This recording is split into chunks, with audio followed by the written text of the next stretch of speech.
So hello everyone and good morning सभी को। उम्मीद करता हूँ मेरी वॉइस प्रॉपर आ रही होगी सभी तक। एक बार कंफर्म करेंगे।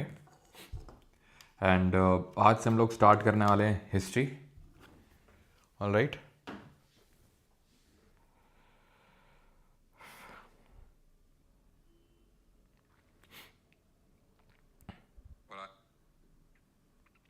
आई थिंक स्क्रीन क्या फ्रीज है ना। रुको रुको रुको रुको रुको रुको रुको रुको रुको रुको रुको।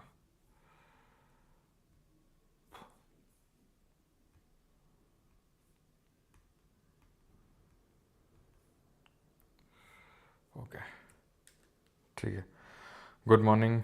ओके सर, बजट का वीडियो बना देते हैं। बजट का वीडियो बना देते मतलब। ऑलराइट, सारी चीज़ें प्रॉपर हैं।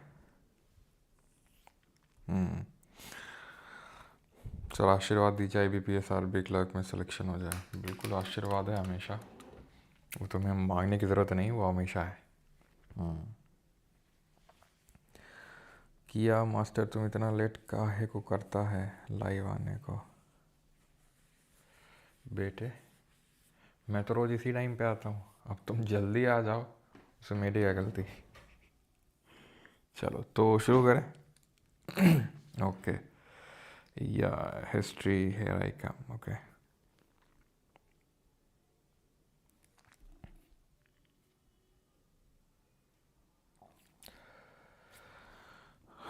Okay okay okay okay okay.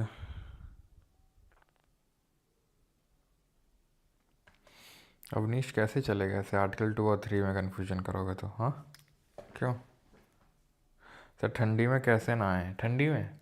ठंडी में नहाने के लिए बाल्टी चाहिए, मग्गा चाहिए और पानी चाहिए। बस मग्गे से पानी डाल लो, नहा लोगे। इसमें इतनी दिक्कत वाली बात क्या है? ऑल राइट, तो स्टार्ट करते हैं lecture 1 of the history. So history हम किस तरीके से पढ़ेंगे? हिस्ट्री हम जिस तरीके से पढ़ी जाती है उसी तरीके से पढ़ेंगे। और कैसे पढ़ेंगे? तुमको क्या लगता है, माहौल बांधूंगा क्या पहले हमें बैठ के कि हिस का मतलब क्या होता है, ट्री का मतलब क्या होता है, हिस्ट्री के पापा कौन है, हिस्ट्री की मम्मी कौन है, हिस्ट्री की मौसी कौन है? बेटा वो सब नहीं होगा, सीधे पॉइंट पे आते हैं हम। हाँ, माहौल नहीं बनाते हैं, वार्म अप नहीं करते हैं, सीधे सीधे मैच खेलते हैं। तो सीधे मैच खेलते हैं। Lecture 1 stone age. बट है क्या स्टोन एज? तो उससे पहले ये समझने के लिए हमें थोड़ा सा BC और AD समझना पड़ेगा। है सर, कैसी अपमानजनक बातें कर रहा? हाँ हाँ, तो BC और AD हमें पहले समझना पड़ेगा, ये क्या होते हैं। ओके ऑल राइट, एक सेकंड रुकिएगा बस। तो आप में से कितने लोगों को ऐसे अच्छा पता है कि BC और AD क्या होता है? क्यों? How many of you know कि what is BC and what is AD? क्यों भाई, आप में से कितने लोग को ये चीज़ पता है कि BC क्या होता है एंड AD क्या होता है? देखो, जब भी हम हिस्ट्री पढ़ने जाते हैं तो हमें एक टाइमलाइन बताई जाती है, ठीक है? और वो टाइमलाइन हमेशा BC या AD में होती है। उसको समझने के लिए हमें BC और AD का कॉन्सेप्ट समझना होता है ना। अभी BC AD किस हिसाब से चलता है वो समझते हैं। जीसस क्राइस्ट को तो आप लोग जानते ही होंगे। कितने लोग नहीं जानते जीसस क्राइस्ट को? क्यों? How many of you do not know Jesus Christ? कितने लोग ऐसे हैं जो जीसस क्राइस्ट को नहीं जानते? तो जीसस क्राइस्ट जो हमारे ईसा मसीह हैं, इनका जन्म जब हुआ था उसको मानते हैं कि वहाँ से एक्चुअल में, जैसे अभी हम बोल रहे हैं 2025, राइट? अभी 2025 चल रहा है, तो दैट मीन्स कि जीसस क्राइस्ट जी का जन्म आज से 2025 साल पहले हुआ था। समझ रहे हैं आप? जीसस का जन्म आज से 2025 साल पहले हुआ था। समझिए आप मेरी भावनाओं को। यानी अभी 1 जनवरी आने वाला है, साल बदलने वाला है, तो 1 जनवरी को ऐसे मानिए कि जीसस जी को 2026 साल हो जाएंगे जन्म लिए हुए। तो उससे पहले तो जैसे अभी मान लो कि चल रहा है 2025 AD। ओके, 2025 AD चल रहा है अभी। उससे पहले क्या चलता था? उससे पहले BC चलता था, ठीक है? BC का मतलब है बिफोर क्राइस्ट। इसी को ही हम BCE, बिफोर कॉमन एरा भी लिख देते हैं, बिकॉज इसको जीसस क्राइस्ट से रिलेट करने के बजाय कहीं कहीं पे इसको कॉमन एरा बोला जाता है। कॉमन एरा, तो इसको बोला जाता है बिफोर कॉमन एरा, और इसके आगे जो भी है वो कॉमन एरा। जैसे कि अभी मैंने आपको बोला 2025 चल रहा है, तो 2025 या तो AD लिख दो या 2025 CE लिख दो, बात एक ही है। यहाँ पे BC और BCE की अगर बात करेंगे तो अगेन बात एक ही है। सो बर्थ ऑफ जीसस क्राइस्ट जब हुआ था उससे पहले हम BC लिखते हैं, उससे बाद तो हम लिखते हैं AD। लाइक अगर मैंने बोला 700 BC, ठीक है, what will this mean? This will mean कि जीसस क्राइस्ट के जन्म से 700 साल पहले की बात हो रही है, ठीक है। देन अगर मैंने बोला 400 BC, इसका मतलब क्या है? इसका मतलब है जीसस के जन्म से 400 साल पहले की बात है। यानी कि अगर हम टाइम लाइन में आगे बढ़ेंगे तो BC कम होंगे, 700 के बाद 600 आएगा, के बाद 500, के बाद 400, 300, 200, है ना। जैसे मान लो ये है आपका 500, 400, 300, 200, 100, 0, देन 100, 200, 300, 400, 500, 600, 700। समझ में आ रहा है? यानी कि जब हम BC में आगे बढ़ते हैं तो वो जो नंबर है, ठीक है, जो एब्सोल्यूट नंबर है वो डिक्रीज होगा। क्या ये बात आपको समझ में आई? हाँ जी। आशीष भाई लाइव है क्या? भावेश यादव, और ये अपमानजनक सा एक इमोजी बना रखा है। भावेश जी मतलब क्या आप ऐसा इमोजी किसी लड़की को बनाते तो समझ में आता था? ये सब क्या चल रहा है यहाँ पे है? माना IPC के सेक्शन 377 को हटाया जा, मतलब उसको हटाया जा चुका है, लेकिन इसका मतलब ये थोड़ी ना कि खुलेआम फिर, हाँ चलो तो आगे बढ़ें। अभी ये चीज़ समझ में आई आपको? सेंचुरी का मतलब होता है 100, ये तो सबको पता होगा, क्रिकेट तो हर कोई देखता होगा। ओके,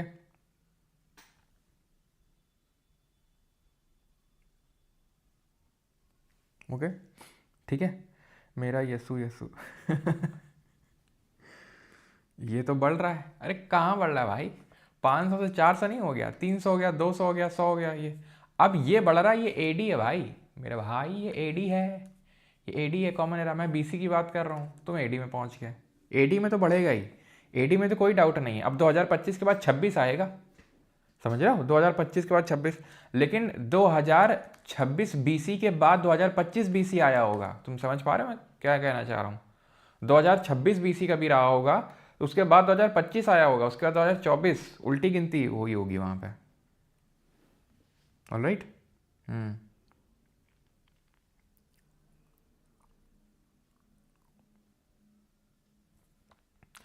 सर एक बार और बोलिए, नेक्स्ट। ओके, नेक्स्ट में चला जाए।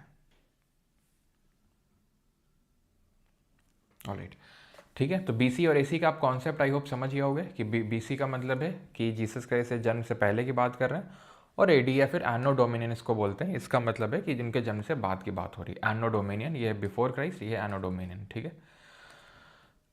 अब मतलब समझो सेंचुरी का, जैसे मैं बोला 8 सेंचुरी BC, तो उसका मतलब पता है क्या है? 700 से लेके 800 BC, ना कि 800 से 900। मैंने बोला 3rd सेंचुरी AD, जिसका मतलब है 200 से 300 AD, ना कि 300 से 400। 18 सेंचुरी AD, 1700 से 1800। समझो इस भावना को। जैसे मैं बोलूँ तुम मुझे बताओगे अब, ठीक है। मैंने बोला कि जो है 5th century BC, 5th century BC। अब मुझे बताओ मैं किन 100 सालों की बात कर रहा हूँ, बता। I am talking about which 100 years? So I am talking about 400 से लेके 500, ठीक है, ना कि 500 से 600। ये थोड़ा सा समझना होगा आपको, ठीक है। ओके ना, अब हम आगे बढ़ते हैं।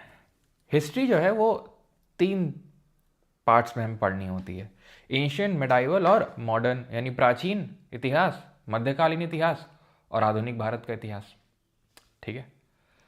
जब हम एंशियंट हिस्ट्री पढ़ते हैं तो ये टाइम पीरियड, किस टाइम पीरियड की हम बात कर रहे होते हैं? तो फ्रॉम दी अर्लीस्ट मतलब जब से ह्यूमन इस ज़मीन में, धरती पे आया, पृथ्वी पे आया। कब आया था ह्यूमन? तो ऐसा कोई स्पेसिफिकली तो नहीं पता है, लेकिन माना जाता है कि 3 लाख साल पहले अफ्रीका में सबसे पहले ह्यूमंस का जन्म हुआ। ओके, इस तरीके से एवोल्यूशन धीरे धीरे हुआ, और किस तरीके से एवोल्यूशन हुआ वो भी अभी हम आगे देखेंगे। Alright, so period start from the earliest again वही लगभग जब से ह्यूमन एवोल्यूशन होना शुरू हुआ तब से लेके 7th सेंचुरी। ओहो, ओके ठीक है, एंशियंट मुझे लगा स्टोन एज की बात हो रही, ठीक है। तो till the 7th century AD ये रहा होगा आपका एंशियंट हिस्ट्री। एंशियंट हिस्ट्री कब से कब तक है? जब से शुरू हुआ है हमारा ह्यूमन एवोल्यूशन तब से लेके 7th सेंचुरी एडी, मतलब 700 एडी तक, 600 से 700 AD. Then 8th century AD onwards medieval start हो जाती है, जब इस्लामिक इन्वेजन शुरू होता है। तो जब इस्लामिक इन्वेजन शुरू होता है तब ये मान लिया जाता है कि हाँ, यहाँ से एक्चुअल में हमारी मेडिवल हिस्ट्री शुरू हुई है। ठीक है, 8th सेंचुरी एडी से लेके कब तक, till the 18th century AD. ये चीज़ आप ध्यान रखिएगा, 8 से लेके 18th सेंचुरी एडी तक। ओके, एंड मॉडर्न हिस्ट्री की अगर हम बात करेंगे तो ये है फ्रॉम द अर्लीस्ट टाइम्स। मतलब अर्लीस्ट टाइम्स का मतलब ये नहीं है, मतलब वही आप मान के चलो,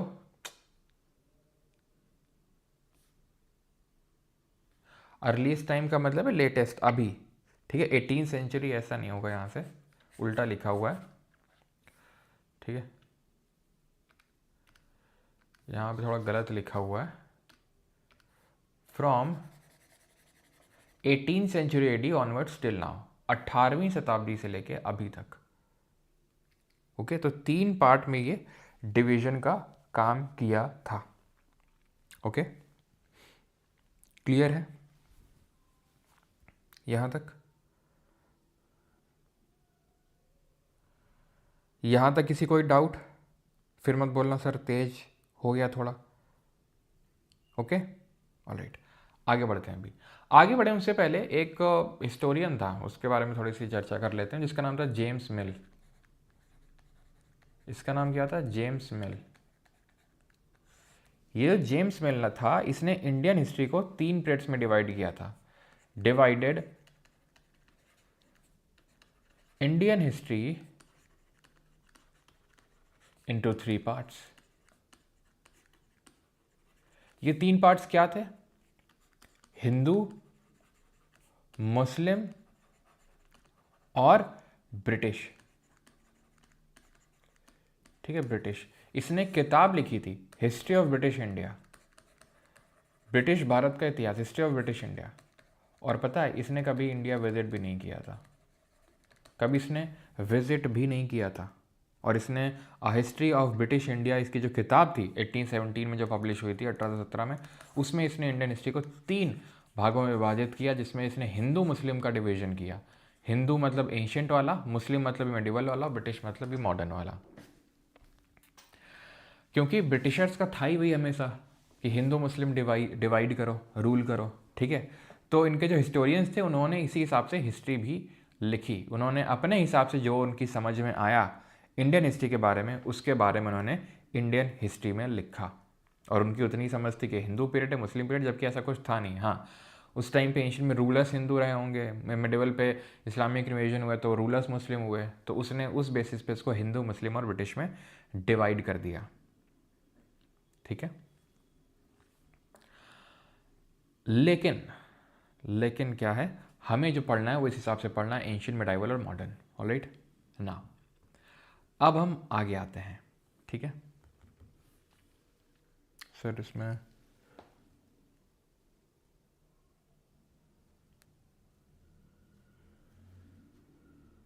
अभी एक एक करके देखेंगे सारी चीज़ें। ठीक है, चलो। तो अभी आते हैं ये क्वाटरनरी स्टेज ऑफ लाइफ क्या है। तो जब से ह्यूमन एवोल्यूशन शुरू हुआ, उसको, उस पर्टिकुलर स्टेज ऑफ लाइफ को हम क्वाटरनरी स्टेज ऑफ लाइफ बोलते हैं। It is the current geological era, जो करंट में चल रहा है, विच बिगेन अबाउट 2.5 या 2.6 million years ago and continues till the present. 2.5 million साल पहले, यानी लगभग 25 लाख साल पहले से लेके जो अभी आपका एरा स्टार्ट हुआ, उसको हम क्वाटरनरी स्टेज बोलते हैं। इसको हम 2 पार्ट में डिवाइड कर सकते हैं। एक तो Pleistocene which is known as ice age, ठीक है, यानी हिमयुग, और Holocene that is called age after जो आइस एज है, जो वार्मर फेज है। प्लेस्टोसीन वो पीरियड है आपका जहाँ पे पूरी बर्फ़ की चादरें एकदम बिछी हुई थी अर्थ सरफेस पे, और धीरे धीरे टेम्परेचर और वार्म होना शुरू हुआ, और इसी को बोलते हैं होलोसीन। ठीक है, ऑलराइट, ये मैं आपको बता क्यों रहा हूँ, ये अभी आगे काम आएगा। ठीक है, अब हम स्टार्ट करने वाले हैं ancient history. Alright, ancient history को हम 2 पार्ट में डिवाइड करते हैं। एक तो आर्कियोलॉजी यानी पुरातत्व, और एक है आपका जो एक्चुअल इतिहास है। ठीक है, हिस्ट्री है। आर्कियोलॉजी का मतलब क्या होता है? आर्कियोलॉजिकल एविडेंसेस आप कई जगह देखोगे, सुनोगे, आर्कियोलॉजिकल एविडेंसेस आपको लिखा हुआ मिलेगा। आर्कियोलॉजी का मतलब होता है कुछ भी सिक्के मिल गए, कंकाल मिल गए, पत्थर मिल गए, ठीक है, ये जो सारी चीज़ें होती हैं, these are the part of archaeology. जैसे कि खुदाई हुई, खुदाई से कुछ मिल गया, जैसे हड़प्पा की खुदाई आपको पता है हुई थी, तो वो क्या है कि आर्कियोलॉजी से हमें पता चला उसके बारे में। हिस्ट्री का मतलब क्या है, रिटन एविडेंसेस वर ऑब्टेन्ड, यानी लिखा हुआ हमें कुछ लिटरेरी सोर्स मिला जहाँ से हमें पढ़ के पता चला अच्छा ऐसा ऐसा था। इससे कहीं गुना ज़्यादा अच्छा सोर्स ये माना जाता है आर्कियोलॉजी। क्यों? क्योंकि इसमें तो ब्लफ भी किया जा सकता है। Bulb in the sense like अभी अगर मान लो कि कोई मोदी कैबिनेट का मंत्री है, ठीक है, एग्जाम्पल के तौर पे, उसने एक किताब लिखी, ठीक है, और एक कांग्रेस वाला है, उसने एक किताब लिखी, मान लो शशि थरूर ने एक किताब लिख रखी है पैराडॉक्सिकल प्राइम मिनिस्टर। अब वही मान लो कि जो कि कांग्रेस है, ठीक है, और वैसे वो बात अलग है कि वो थोड़ा सा बीजेपी में हल्का सा ऐसा कांग्रेस का मानना है कि ज़्यादा अलाइंड रहते हैं, लेकिन खैर वो पॉलिटिकल डिबेट पे हमें नहीं जाना है। और बीजेपी का कोई कैबिनेट मिनिस्टर लिखता है, मान लो कि एस जयशंकर लिखते हैं, फिर कोई भी, तो आपको नहीं लगता है कि बहुत ज़्यादा विरोधाभास देखने को मिलेगा? क्यों? क्योंकि वो दोनों अपने अपने हिसाब से उसको लिखेंगे, है ना। ये एकदम दिखाएंगे मोदी जी को एकदम गॉडली फिगर कि ये एकदम तो भगवान के एकदम अवतार, इन्होंने जन्म लिया है इस धरती का उद्धार करने के लिए। ये कैसे लिखेंगे कि बस मतलब सबसे बड़ी पनौती तो यही है, इनके आते ही जो है सारी बुरी चीज़ें शुरू हो गई। तो सब जो है अपने अपने हिसाब से लिखेंगे। लेकिन आर्कियोलॉजी कभी झूठ नहीं बोल सकती ना, कि जो आपको सिक्के मिल रहे हैं, जो आपको कंकाल मिल रहे हैं, वो तो कभी नहीं झूठ बोलेंगे ना, तो इसलिए इसको ज़्यादा रिलायबल सोर्स माना जाता है। खैर, तो हम आर्कियोलॉजी को एक्चुअल में तीन भागों में विभाजित करते हैं। हिस्ट्री एक्चुअल में हमारी परसों वाली क्लास से शुरू होगी अभी, ठीक है। तो आर्कियोलॉजी वाली जो चीज़ है उसको हम तीन पार्ट में डिवाइड करते हैं, स्टोन एज, कॉपर एज और bronze age. Stone age, copper age और ब्रॉन्ज एज में इसको हम डिवाइड करते हैं। ओके, स्टोन एज का मतलब है हिंदी में पाषाण युग। पाषाण युग का मतलब है जहाँ पे लोग पत्थरों का यूज़ करते थे, use of stones to make tools and other things, जहाँ पर वस्तुओं को बनाने के लिए पत्थरों का उपयोग होता था। कॉपर का मतलब कॉपर एज है जहाँ पर कॉपर मेटल का यूज़ होता था, क्योंकि copper was the first metal to be discovered by humans, ठीक है, इंसानों के द्वारा जो पहला मेटल को डिस्कवरी हुई वो कॉपर ही था। और ब्रॉन्ज एज है आपका कांस्य युग, ठीक है, use of bronze to make tools and other thing, जहाँ पे कांसे का उपयोग होता था। अब कांसा क्या होता है, ब्रॉन्ज क्या होता है, ये कॉपर और टिन, तांबे और जो टिन है उससे मिलके ये एक मिश्र धातु है, अलॉय बनता है। ओके, ऑल राइट, समझ में आई आपको चीज़ कि हमने अभी आज देखा कि हम हिस्ट्री के तीन पार्ट्स होते हैं, एंशियंट, मेडिवल, मॉडर्न, जो हमें पढ़ना है।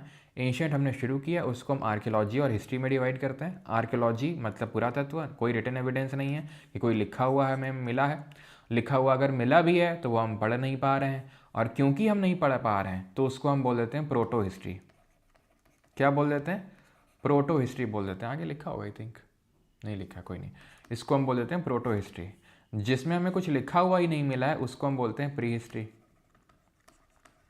और जहाँ लिखा हुआ मिला है लेकिन पढ़ नहीं पा रहे हैं, प्रोटो हिस्ट्री। और जहाँ लिखा हुआ मिला और पढ़ भी पा रहे हैं, समझ भी पा रहे हैं, वो है हिस्ट्री।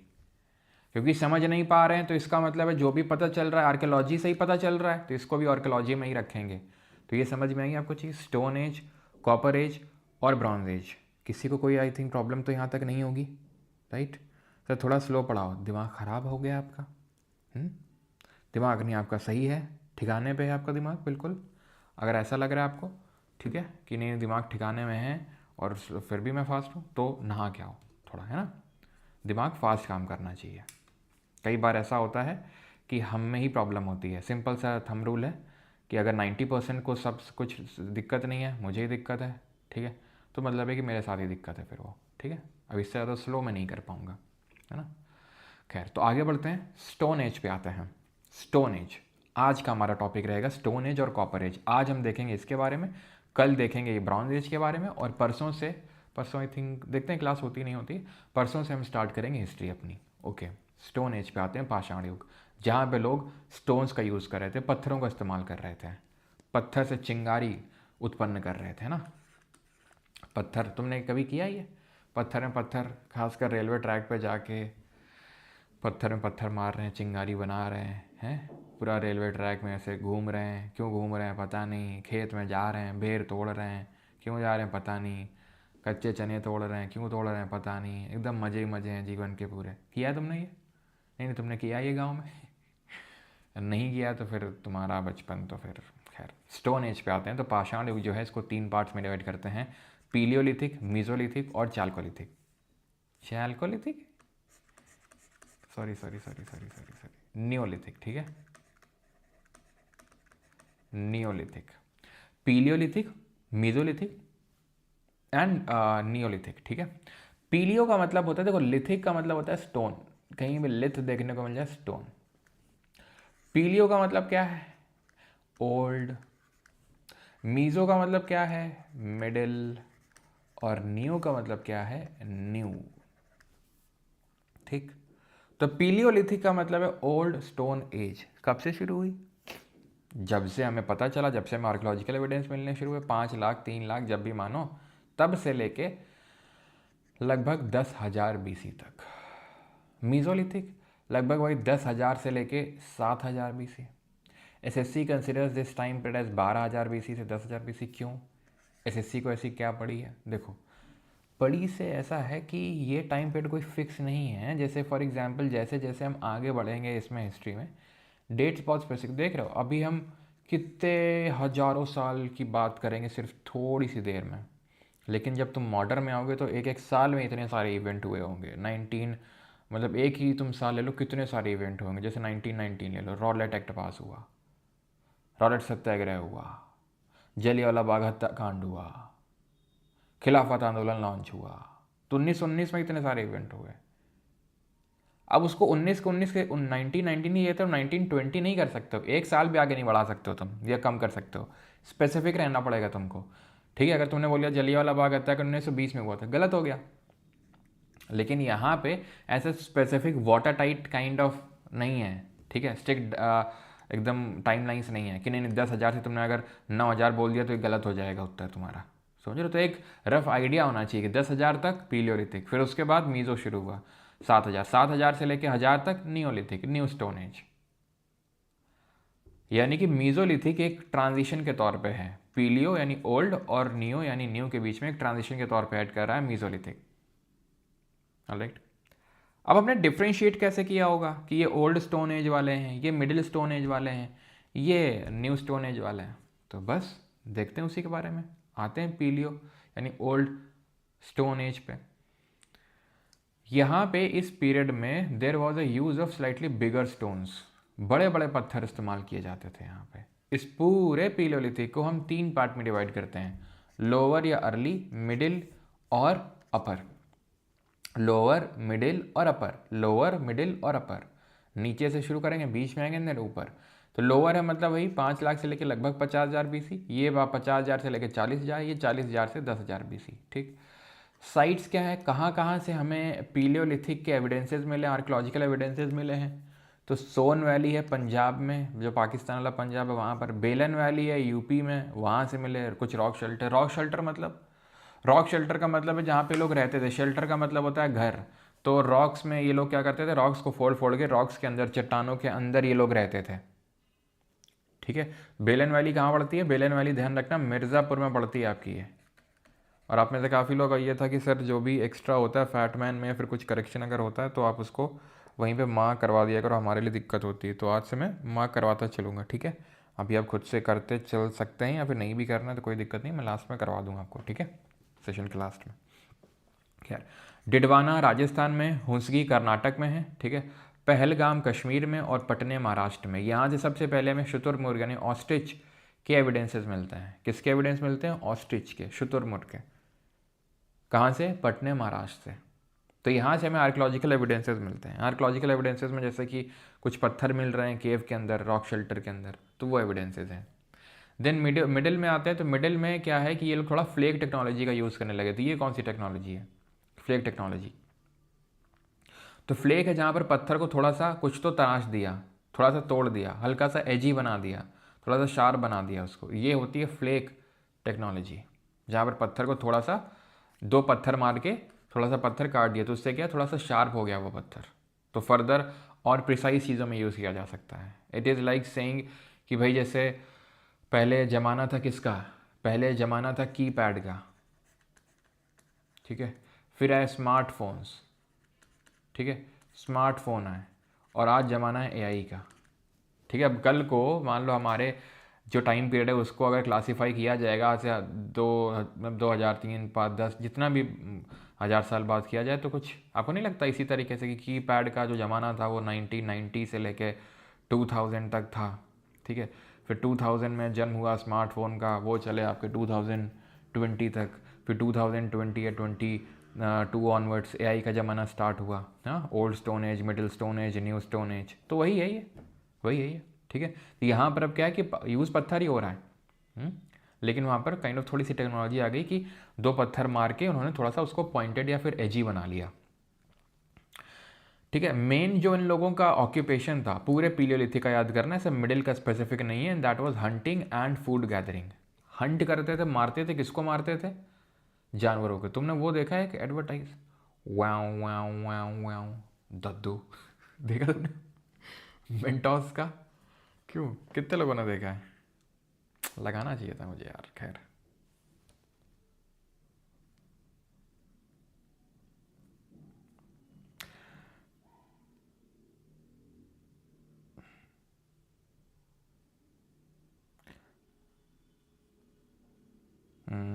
पत्थर के औजार बांधे देखा है, ओके ओके ओके ओके। बेटा गोकरण रुक जाओ, है ना, नहीं तो तुम्हारा प्रणाम अभी निकाल देंगे हम। चलो, तो अतिरक इस पे आते हैं अभी। ये एक साइट है अतिरम पक्कम, अतिरम पक्कम, ये पड़ती है तमिलनाडु में। कहाँ? तमिलनाडु में। और ये एक आपकी पीलियोलिथिक साइट है। कौन सी पीलियोलिथिक? मिडिल पीलियोलिथिक है, तो ध्यान रखना ये एक इंपॉर्टेंट है। अतिरम पक्कम कहाँ है? तमिलनाडु में। और यहाँ से एनिमल के फुटप्रिंट्स मिलते हैं। किसके? एनिमल के फुटप्रिंट्स देखने मिलते हैं। Okay, alright. देन आते हैं अपर पीलियोलिथिक में। टाइम पीरियड तो मैंने आपको बता ही दिया है। This period coincided with the last phase of the Pleistocene. जो हमारा आइस एज है उसके लास्ट फेज से कोइंसाइड किया, जो आखिरी फेज था, यानी कि इसके ख़त्म होते ही आइस एज भी ख़त्म हो गया, ठीक है। ऐसा नहीं कि वो आइस एज वेट कर रहा था कि कब प्लेस्टोसीन ख़त्म हो, वो बस हमने क्लासीफाई कर दिया है कि इसके साथ ही आपका ये पीलियोलिथिक यानी ओल्ड स्टोन एज भी ख़त्म हो गया और मिडिल वाला शुरू हो गया। तो it was period of Homo sapiens, modern man. ये होमोसेपियंस के हैं। अगेन वो दद्दू, दद्दू का एवोल्यूशन कैसे होता है?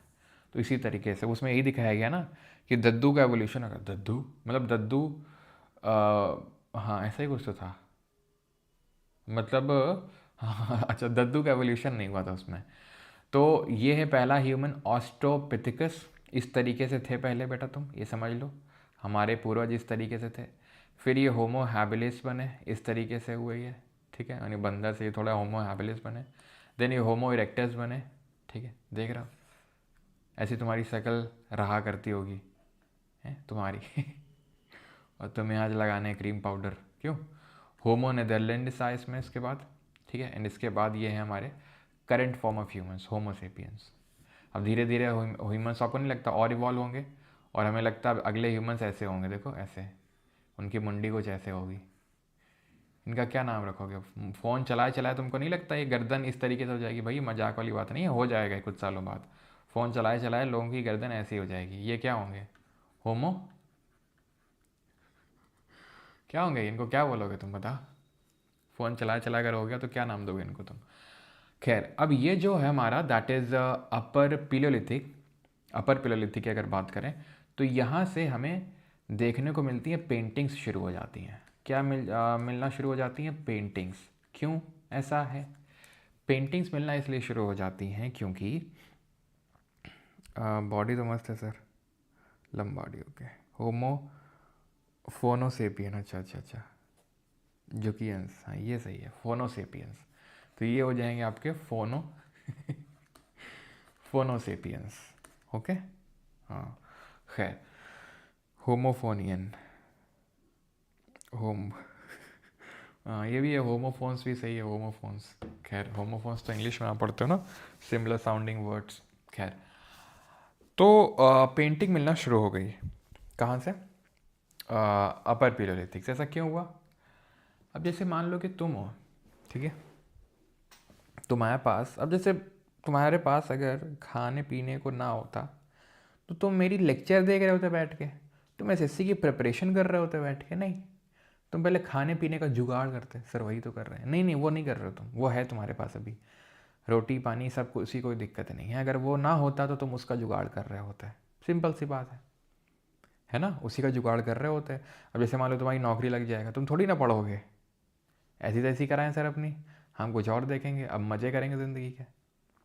तो उसी तरीके से है कि अब ये थोड़ा इनका क्या है ना कि फूड गैदर होना स्टार्ट हो गया था। अब धीरे धीरे पेट का बंदोबस्त तो हो जाता था, तो जिनका पेट का बंदोबस्त मान लो हो गया, अब वो क्या करेंगे, गुफाओं में चल रही है चित्रकारी पूरी, पेंटिंग चल रही है।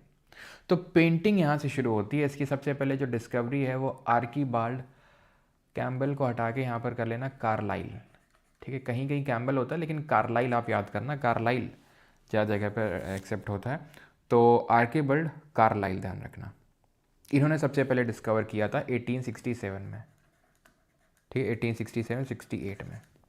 इनफैक्ट जो स्पेन की मानी जाती हैं आल्तामीरा पेंटिंग्स हैं, उनसे भी कई साल पहले आर्कीबाल्ड कार्लाइल ने, जो आर्कियोलॉजिकल सर्वे ऑफ इंडिया के चेयरमैन थे, चेयरमैन जो थे जिनका नाम था अलेक्जेंडर कनिंघम, जो पहले एएसआई के चेयरमैन थे, उनके अंडर में ये काम कर रहे थे। और इन्होंने डिस्कवरी करी थी सबसे पहले पेंटिंग्स की, ठीक है। He was the first one to identify और discover few rock paintings in India. ये सबसे पहले व्यक्ति थे। कहाँ से हमें पेंटिंग्स मिलना शुरू होती हैं, अपर पीलियोलिथिक से।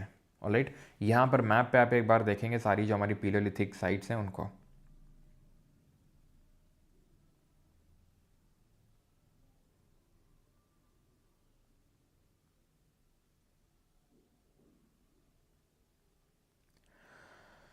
चलिए, तो यहाँ पर अगर आप देखेंगे तो ये सोहन वैली आपको देखने को मिल जाएगी, जो अभी हमने पढ़ा था, ठीक है।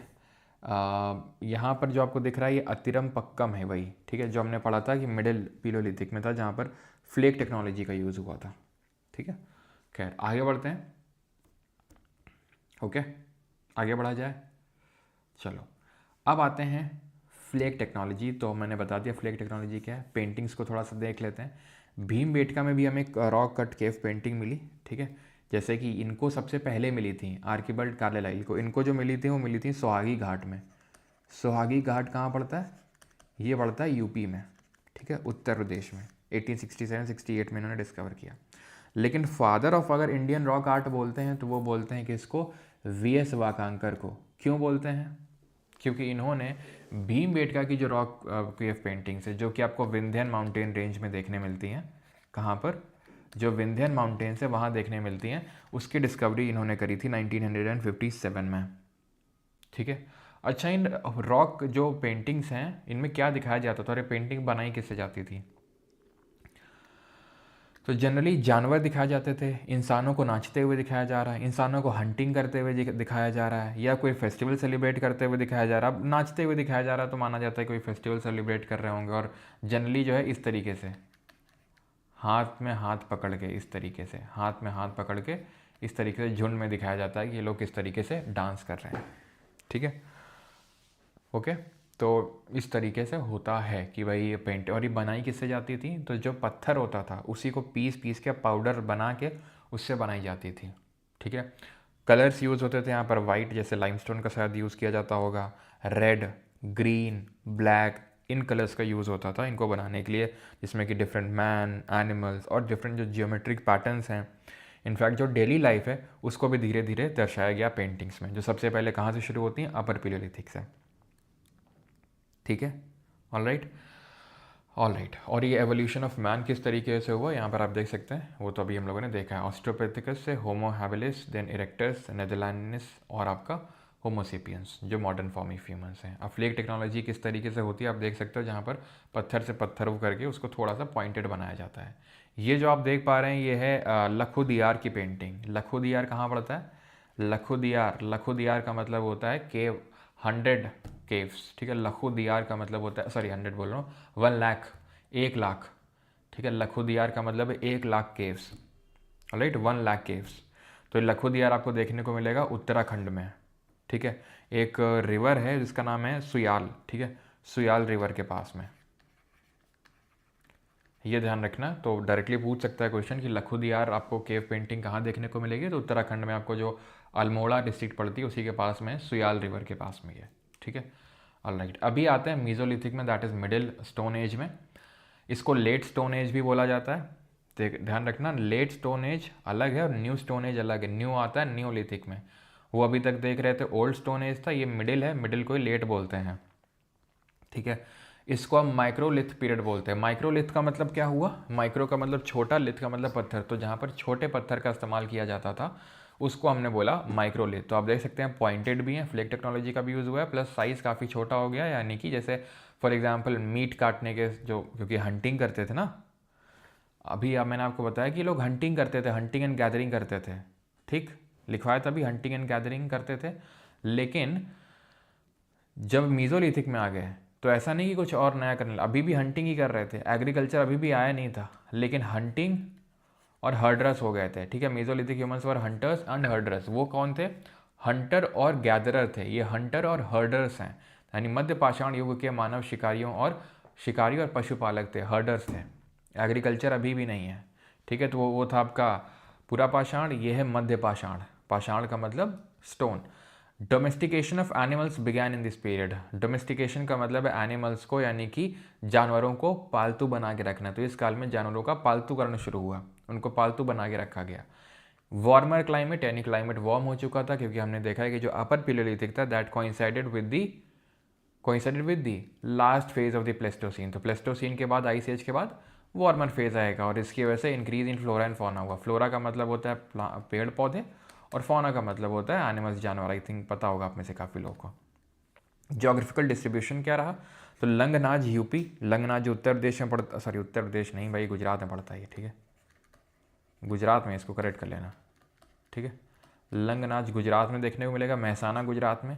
भीमबेटका और आदमगढ़ आपको देखने को मिलेगा मध्य प्रदेश में। सर ये तो अभी आप भीमबेटका की रॉक पेंटिंग्स यहाँ पर बता रहे थे। जब वी एस वाकंकर जी ट्रेन में जा रहे थे भोपाल से इटारसी, तब उनको दिखा कि ओहो यहाँ पे तो कुछ पेंटिंग्स हैं। तब वो उतरे स्टेशन पे, अगले स्टेशन पे, और वो फिर से वहाँ पर गए और उन्होंने देखा कि ये पेंटिंग किस हिसाब से। वो आपकी तरह तो थे नहीं कि इधर उधर की सीट में नज़रें मारते हुए ट्रेन में जा रहे हैं भाई, वो बाहर देखते थे कि भाई कुछ दिख जाए। और इसीलिए बोलता हूँ माइंडफुल रहा करो, कब आपसे आपकी नज़रों से क्या मिस हो जाए आपको पता नहीं है। इतनी सारी चीज़ें हमारे आसपास हो रही होती हैं, लेकिन हम बेखबर होते हैं, है ना। ट्रेन में बैठे हुए हैं तो इधर उधर देख रहे हैं, नज़रें मार रहे हैं। ये सब नहीं करना, मारना है नज़रें लेकिन सही चीज़ों में।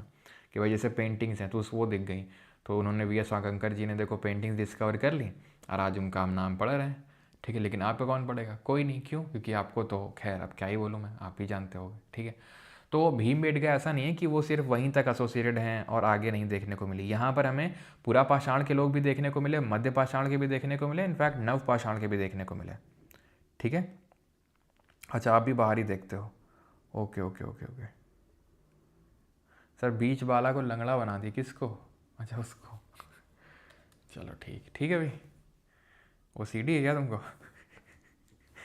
चलो सर, वो रील स्क्रॉल नहीं कर रहे होंगे। हाँ, गुफा में तो अंधेरा होता है, ट्रेन से जाते टाइम उनको कैसे देखा भाई? गुफा के अंदर ही थोड़ी ना, गुफा के बाहर भी बना बना के रखते थे।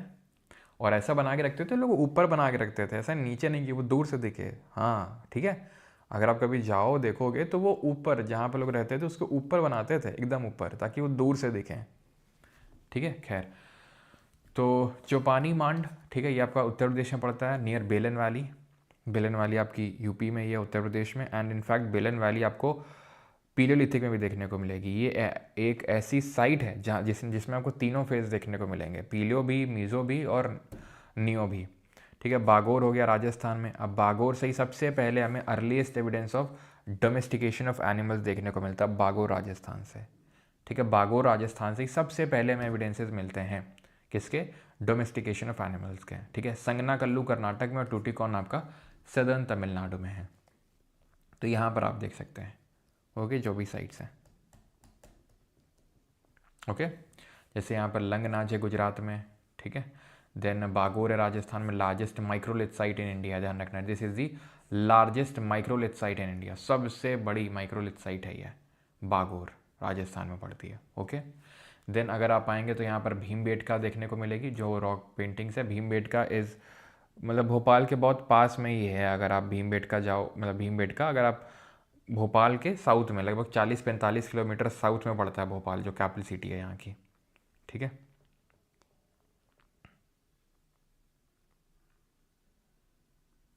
राइट।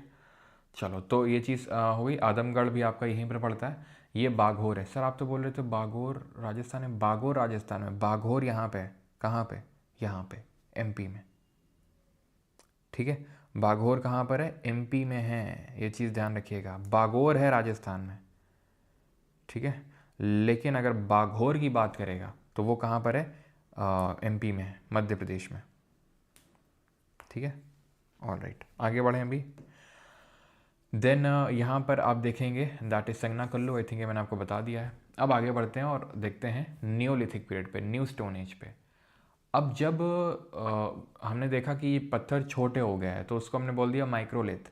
लेकिन जब पत्थरों को और छोटा और स्पेशलाइज कर दिया गया और उनमें पेंटिंग शुरू हो गई, यानी कि डिफरेंट हमें पेंटेड रॉक्स देखने को मिलने लगे, ठीक है, तो उसको हमने बोला नियोलिथिक, उसको हमने बोला नवपाषाण।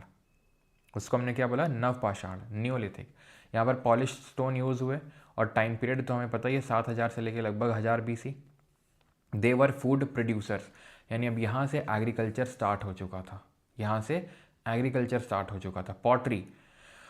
पॉटरी वैसे तो अगर हमने देखा डोमेस्टिकेशन ऑफ एनिमल आपका मीजोलिथिक से स्टार्ट हो गया था। पॉटरी हमें नियोलिथिक से मिलना शुरू हो गई थी, क्योंकि एक्चुअल में जब आप आपके पास एनिमल्स होंगे, ठीक है, और आप एग्रीकल्चर करोगे, ओके, तो आपको ग्रेन्स को स्टोर करने के लिए, मिल्क को स्टोर करने के लिए पॉटरी तो लगेगी ही, पॉटरी का इस्तेमाल तो लगेगा ही। तो इसीलिए ही नियोलिथिक से पॉटरी का भी इस्तेमाल होना शुरू हो गया था। पॉटरी मतलब इस तरीके से घड़े टाइप आप नुमा जो स्ट्रक्चर होता है उसको हम पॉटरी बोलते हैं। तो पॉटरी का भी यहाँ पर अपीयरेंस शुरू हो चुका था नियोलिथिक पीरियड में, ठीक है। आर्ट यहाँ पर भीमबेटका, अगेन वही जो हमने भीमबेटका डिस्कस किया था अभी, जो VS वाकंकर जी ने डिस्कवर किया था। Neolithic people own pottery, alright. तो ये चीज़ ध्यान रखना। मेनली तो आपकी जैसे कोर्स ग्रेन पॉटरी थी, है ना, कोर्स ग्रे पॉटरी थी आपकी, जिसमें ग्रेन्स वगैरह स्टोर किए जाते थे, ऑलराइट। चलो आगे बढ़ते हैं। नियोलिथिक पीरियड की जो साइट्स हैं वो देखिए, यहाँ पर मेहरगढ़ है, ये पाकिस्तान में पड़ती है, बलूचिस्तान जो प्रोविंस है वहाँ की। यहीं से सबसे पहले अर्लीस्ट एविडेंसेस ऑफ एग्रीकल्चर देखने को मिलते हैं, ठीक है।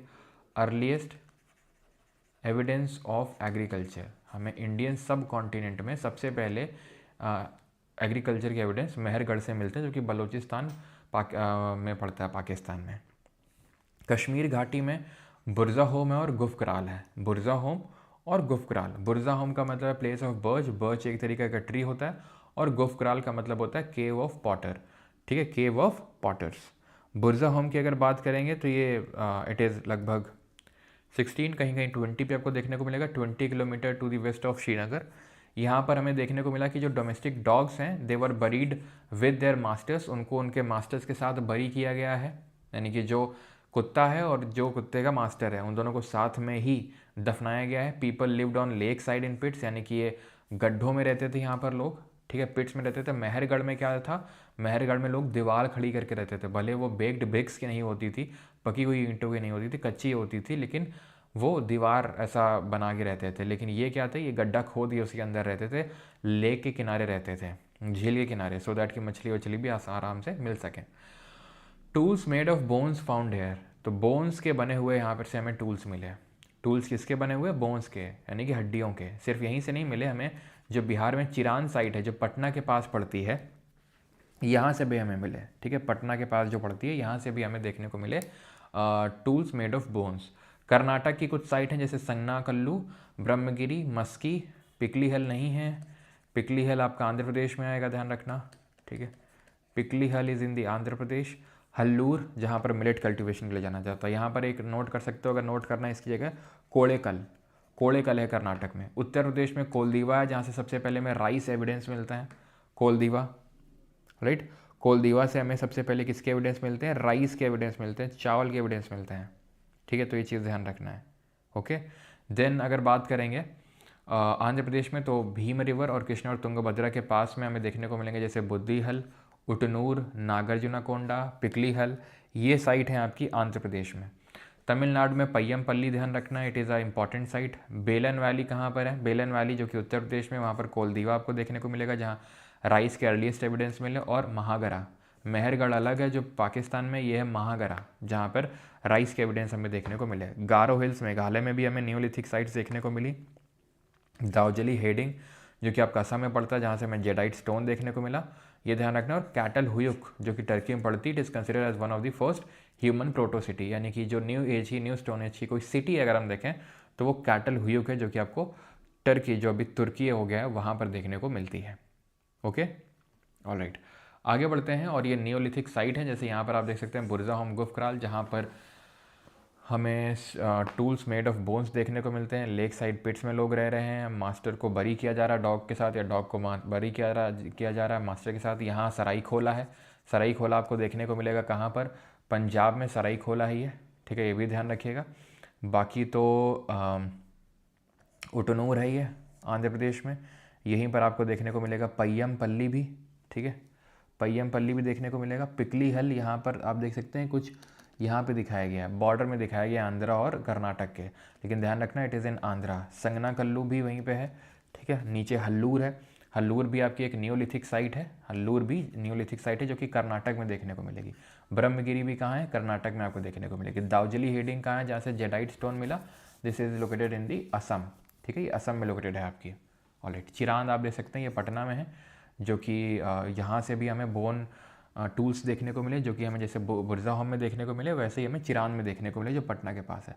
लौरा देवा ये आपका यूपी में है, सोहगौरा और लौरा देवा ये दोनों, चौपानी मांडो, लौरा देवा, सोहगौरा, महागरा, कोलदीवा, ये सब यूपी में है। लेकिन मेहरगढ़ कहाँ पर पड़ रहा है आपका, ये आपका पड़ रहा है बलोचिस्तान, जो प्रोविंस है पाकिस्तान का, वहाँ पर, जहाँ से हमें अर्लीस्ट एविडेंस ऑफ एग्रीकल्चर देखने को मिलते हैं। राइस के अर्लीस्ट एविडेंस कहाँ से मिलते हैं, कोलदीवा जो यूपी में है वहाँ से मिलते हैं, ठीक। तो ये हमने देखा अपर, मीज़ो और नियो। एक बार हम थोड़ा सा समराइज़ करते हैं, उसके बाद चालको पढ़ते हैं।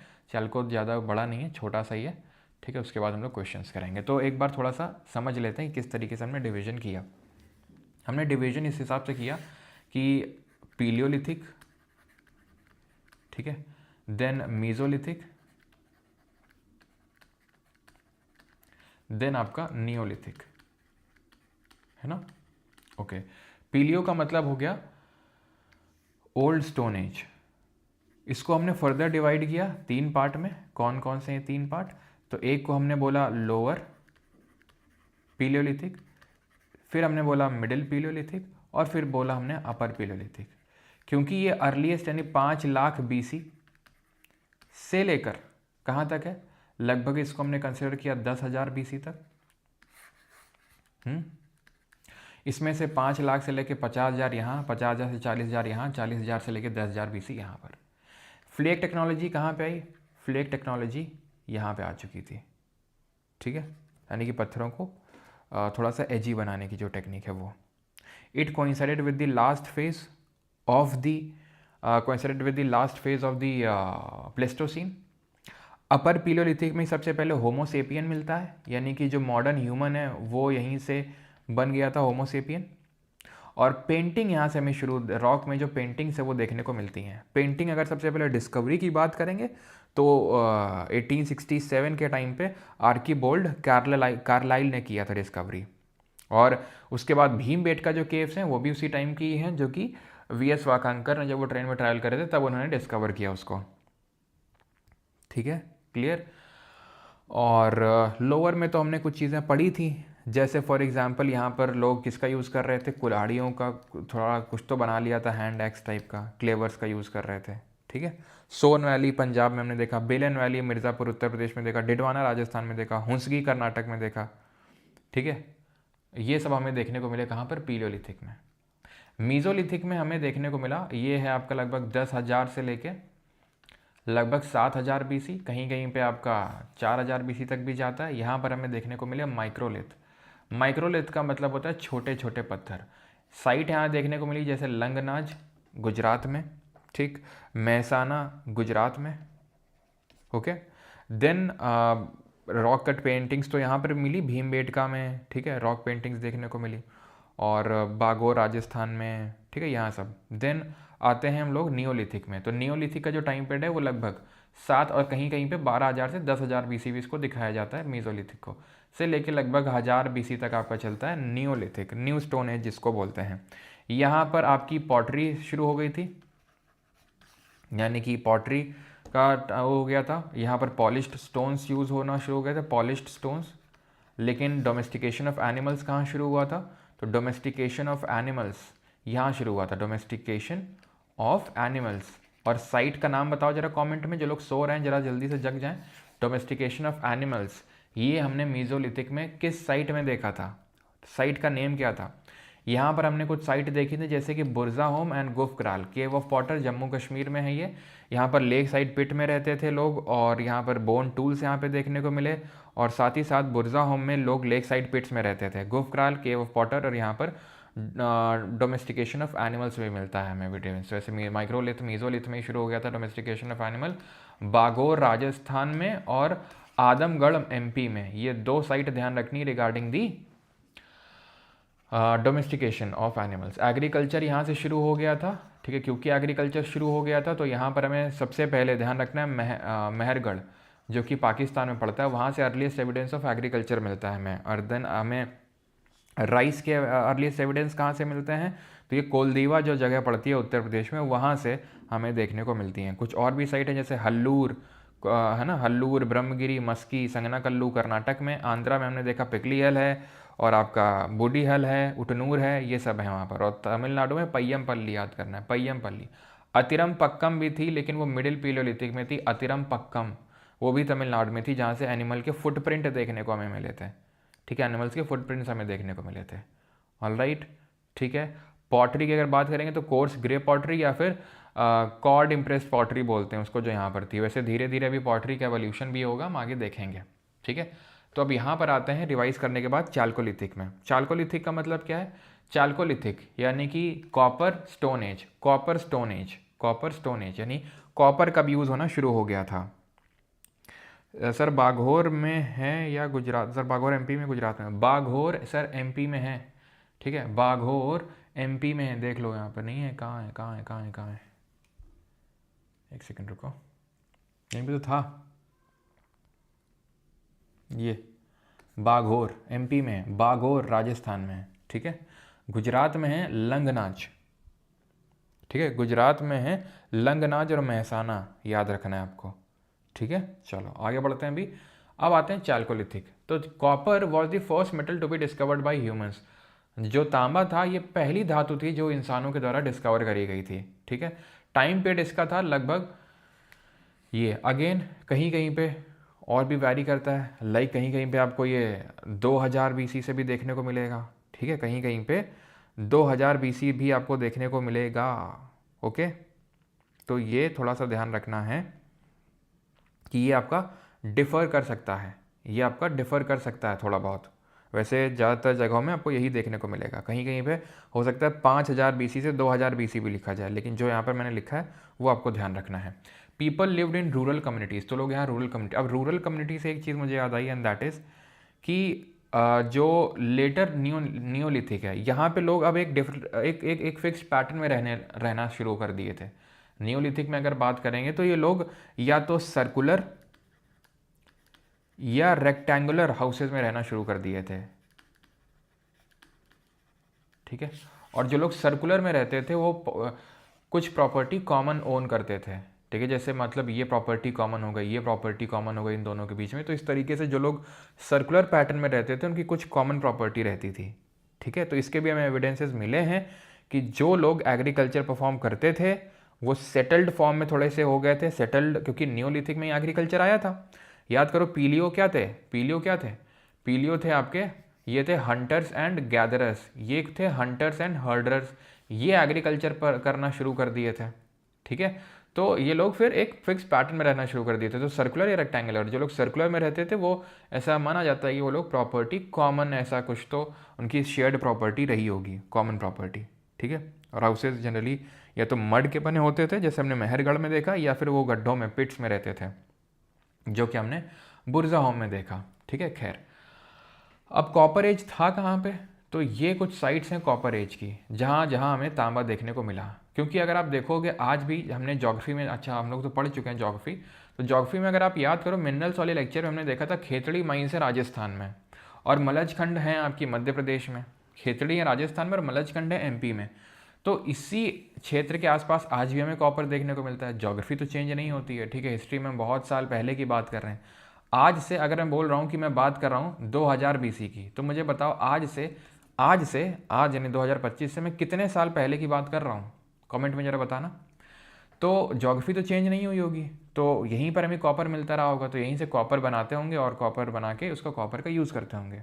तो आज है 2025, ठीक है, तो 2025 साल पीछे जाओगे मतलब ज़ीरो में आ जाओगे। 2000 BC मतलब जीसस के जन्म से 2000 साल पहले, तो यानी 2000 यहाँ पे, तो 2025 ज़ीरो देन 2000, यानी कि 4025 साल पहले की मैं बात कर रहा हूँ, अगर मैं 2000 BC की बात कर रहा हूँ तो। ठीक, अब यहाँ पर आपको देखने को मिलेगा राजस्थान में गणेश्वर जोधपुरा कल्चर और आहार कल्चर। ये कल्चर क्या है? कल्चर का मतलब ये है कि इसके इर्द गिर्द काफ़ी सारी साइट्स हमें देखने को हुई होंगी, लेकिन ये पहली साइट हमें यहाँ पर मिली गणेश्वर जोधपुरा।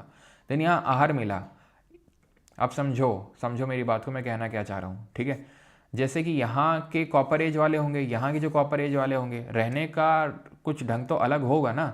यहाँ का कल्चर अलग होगा, राजस्थान का जैसे आज भी है कल्चर अलग है ना। वहाँ लोग पगड़ी वगैरह और बहुत ही एक अच्छा काइंड ऑफ, अच्छा बुरा तो नहीं होता है, लेकिन बहुत ही एक मैग्निफिशेंट अटायर होता है वहाँ के लोगों का। राजस्थान में थोड़ा, सॉरी महाराष्ट्र में थोड़ा अलग होता है, ठीक है। बिहार में चले जाओगे अलग होगा, छत्तीसगढ़ में अलग, और उड़ीसा में अलग होगा, बंगाल में अलग होगा, पहला बैशाख। क्यों?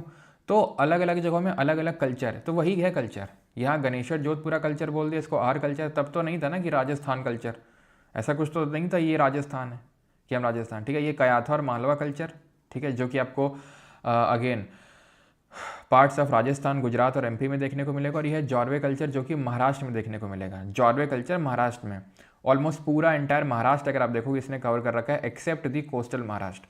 कोस्टल वाला जो महाराष्ट्र है उसको छोड़ के इसने पूरा महाराष्ट्र को कवर कर रखा है। तो गणेश्वर जोधपुरा कहाँ है? राजस्थान में। आहार बानस गिलुंद, इसको ना आहार को आहार बानस गिलुंद भी बोलते हैं, लिखा होगा शायद आगे, लेकिन लिख देता हूँ यहाँ पर आहार, क्योंकि बानस जो नदी है यहाँ पर बहती है, आहार बानस और गिलुंद कल्चर। ये कयाथा, मालवा एंड ईरान कल्चर। ईरान पड़ती है जगह एमपी में, कहाँ पर? एमपी में। मालवा गुजरात वाले साइड हो गया, ठीक है। कयाथा राजस्थान वाले साइड हो गया। तो कयाथा, मालवा और ईरान कल्चर एमपी में, और जॉर्वे महाराष्ट्र में। जॉर्वे वॉज दी पहला साइट जो डिस्कवर हुई थी यहाँ पर। और भी बहुत सारी साइट हुई डिस्कवर, ठीक है। कहाँ पर? महाराष्ट्र में। आई थिंक यहाँ लिखी होंगी, जैसे हाँ ये जॉर्वे है, दैमाबाद जो सबसे बड़ी साइट है महाराष्ट्र में। जॉर्वे कल्चर में, ये पूरे जॉर्वे कल्चर में सबसे बड़ी है दैमाबाद। इनाम गांव है, नेवासा है, ठीक है। नवडा टोली है यहीं पे, ये नवडा टोली एमपी में। ये कयाथा है, ये ईरान है, कयाथा ईरान एमपी में है, ठीक है। मालवा थोड़ा सा इधर पड़ेगा आपका, ओके। ये गिलुंद है, ये आहार बानस कल्चर है, आहार बानस और गिलुंद कल्चर जो राजस्थान में। ये गणेश्वर जोधपुरा कल्चर है राजस्थान में। तो यही है, याद रखना आपको। गणेश्वर जोधपुरा, आहार बानस गिलुंद राजस्थान में है, कयाथा ईरान ये आपका है एमपी में, और जॉर्वे कल्चर ये आपका महाराष्ट्र में, जिसमें दैमाबाद लार्जेस्ट साइट है, इनाम गांव भी आता है, नेवासा भी आता है, नवडा टोली तो खैर इसमें आ जाएगा एमपी में, ठीक है। ऑलराइट, ठीक। तो साउथ ईस्टर्न राजस्थान में आहार और गिलुंद है, नियर बानस वैली। गणेश्वर जहाँ से हमें टूल्स मिले कॉपर के बने हुए, तांबे के। ईस्टर्न इंडिया में चिरांद जो हमने देखा था, नियोलिथिक भी हमें देखने को मिला, तो यहाँ से भी कुछ हमें एविडेंसेस मिले, ठीक है। बुर्दवान डिस्ट्रिक्ट में वेस्टर्न एमपी में मालवा है, नर्मदा रिवर के पास में, और कयाथा है, ठीक है, कयाथा और ईरान। वेस्टर्न महाराष्ट्र में जॉर्वे आओगे, ठीक है, सबसे पहले डिस्कवर हुई थी। प्रवरा जो है यहाँ पर काफ़ी सारे सेटलमेंट हमें, ये एक काइंड ऑफ न्यूक्लियर जोन था जिसके अराउंड हमें काफ़ी सारे सेटलमेंट देखने को मिले। प्रवरा वैली जो कि गोदावरी वैली के पास में, प्रवरा यहाँ पे आई थिंक लिखा नहीं हुआ है, लेकिन प्रवरा महाराष्ट्र में गोदावरी वैली के पास में, ठीक है। और ये न्यूक्लियर जोन था सेटलमेंट का, यानी कि यहाँ पे बहुत सारे सेटलमेंट थे, इसके आसपास काफ़ी इस तरीके से बिखरे हुए सेटलमेंट्स थे, ठीक है। स्वालदा की अगर बात करेंगे तो स्वालदा आपका ताप्ती रिवर के पास में है, ठीक है, स्वालदा। ऑलराइट, तो यहाँ पे आप देख सकते हैं जॉर्वे कल्चर के अंदर कौन कौन सी साइट्स हैं, वो सारी यहाँ पे लिखी हुई हैं जो भी मैंने आपको बताई थी। और बरियल हैबिट की अगर बात करेंगे तो बरियल हैबिट इनकी कैसी थी? क्यों? बरियल हैबिट से लोग अर्न बरियल प्रैक्टिस करते थे। अर्न बरियल का मतलब है कलश में, जैसे आज हम नहीं अस्थियाँ कलश में रखते हैं और फिर उनको बरी कर देते हैं, तो ये कलश उसी को बोलते हैं अर्न बरियल, ठीक है। घड़ा दफनाने की प्रथा। They did not know about the horses and burned bricks, है ना। तो जली हुई ईंटों में, पकी हुई ईंटों और ये हॉर्सेस के बारे में लोग नहीं जानते थे। पॉटरी की बात करेंगे तो ब्लैक एंड रेड वेयर का यूज़ होता था। ऑकरे कलर तो बाद में आई, ठीक है, ऑकरे कलर बाद में निकल के आती, तो पहले ब्लैक एंड रेड वेयर का आपका यूज़ होना शुरू हुआ, ठीक है, ब्लैक एंड रेड वेयर, और धीरे धीरे बाद में ऑकरे की तरफ शिफ्ट हुए ये लोग। ब्लैक एंड रेड से ऑकरे का मतलब होता है जो गेरुआ टाइप कलर होता है, ये है ऑकरे, ठीक है। ये है ब्लैक एंड रेड, ये है ऑकरे। ठीक है। सवालदा सर महाराष्ट्र में ही पड़ता है आपका, सवालदा महाराष्ट्र में ही पड़ता है। ओके, तो यहीं लिख सकता हूँ, ठीक है, ये भी महाराष्ट्र में ही है। Now we are done with today's lecture. अब करते हैं इसके क्वेश्चंस, अब आएगा मज़ा, ठीक है। आपके काफ़ी सारे डाउट्स होंगे, कौन सी साइट कहाँ पे है, वो आपके डाउट्स धीरे धीरे यहीं से कैटर होंगे, कवर होंगे। किसी कोई डाउट है तो पूछ सकता है, बाकी जिसको भी, क्योंकि ये लेक्चर प्राइवेट हो जाते हैं, ये बैच के हैं लेक्चर्स, तो ये प्राइवेट हो जाते हैं। तो अगर आपको एक्सेस लेना है रिकॉर्डेड लेक्चर का, हैंड रिटन डिजिटल नोट, मतलब हैंड रिटन नहीं, डिजिटल नोट्स का, और डेली क्विज़ का और वीकली क्विज़ का, तो आप यहाँ से ले सकते हैं। और डेली क्विज़ का, सॉरी वीकली क्विज़ का जो क्वेश्चंस हिंदी में नहीं था, पिछले वाले में कुछ एरर आ गया था, ग्लिच, उसको सही करवा दिया है मैंने, ठीक है, कल, ठीक है, कल उसको मैंने सही करवा दिया है। ऑलराइट, अब यहाँ पर फैट मैन के मैं करेक्शंस बता, मतलब करेक्शंस तो इन द सेंस कि जो एड ऑन से बता देता हूँ, ठीक है, ओके।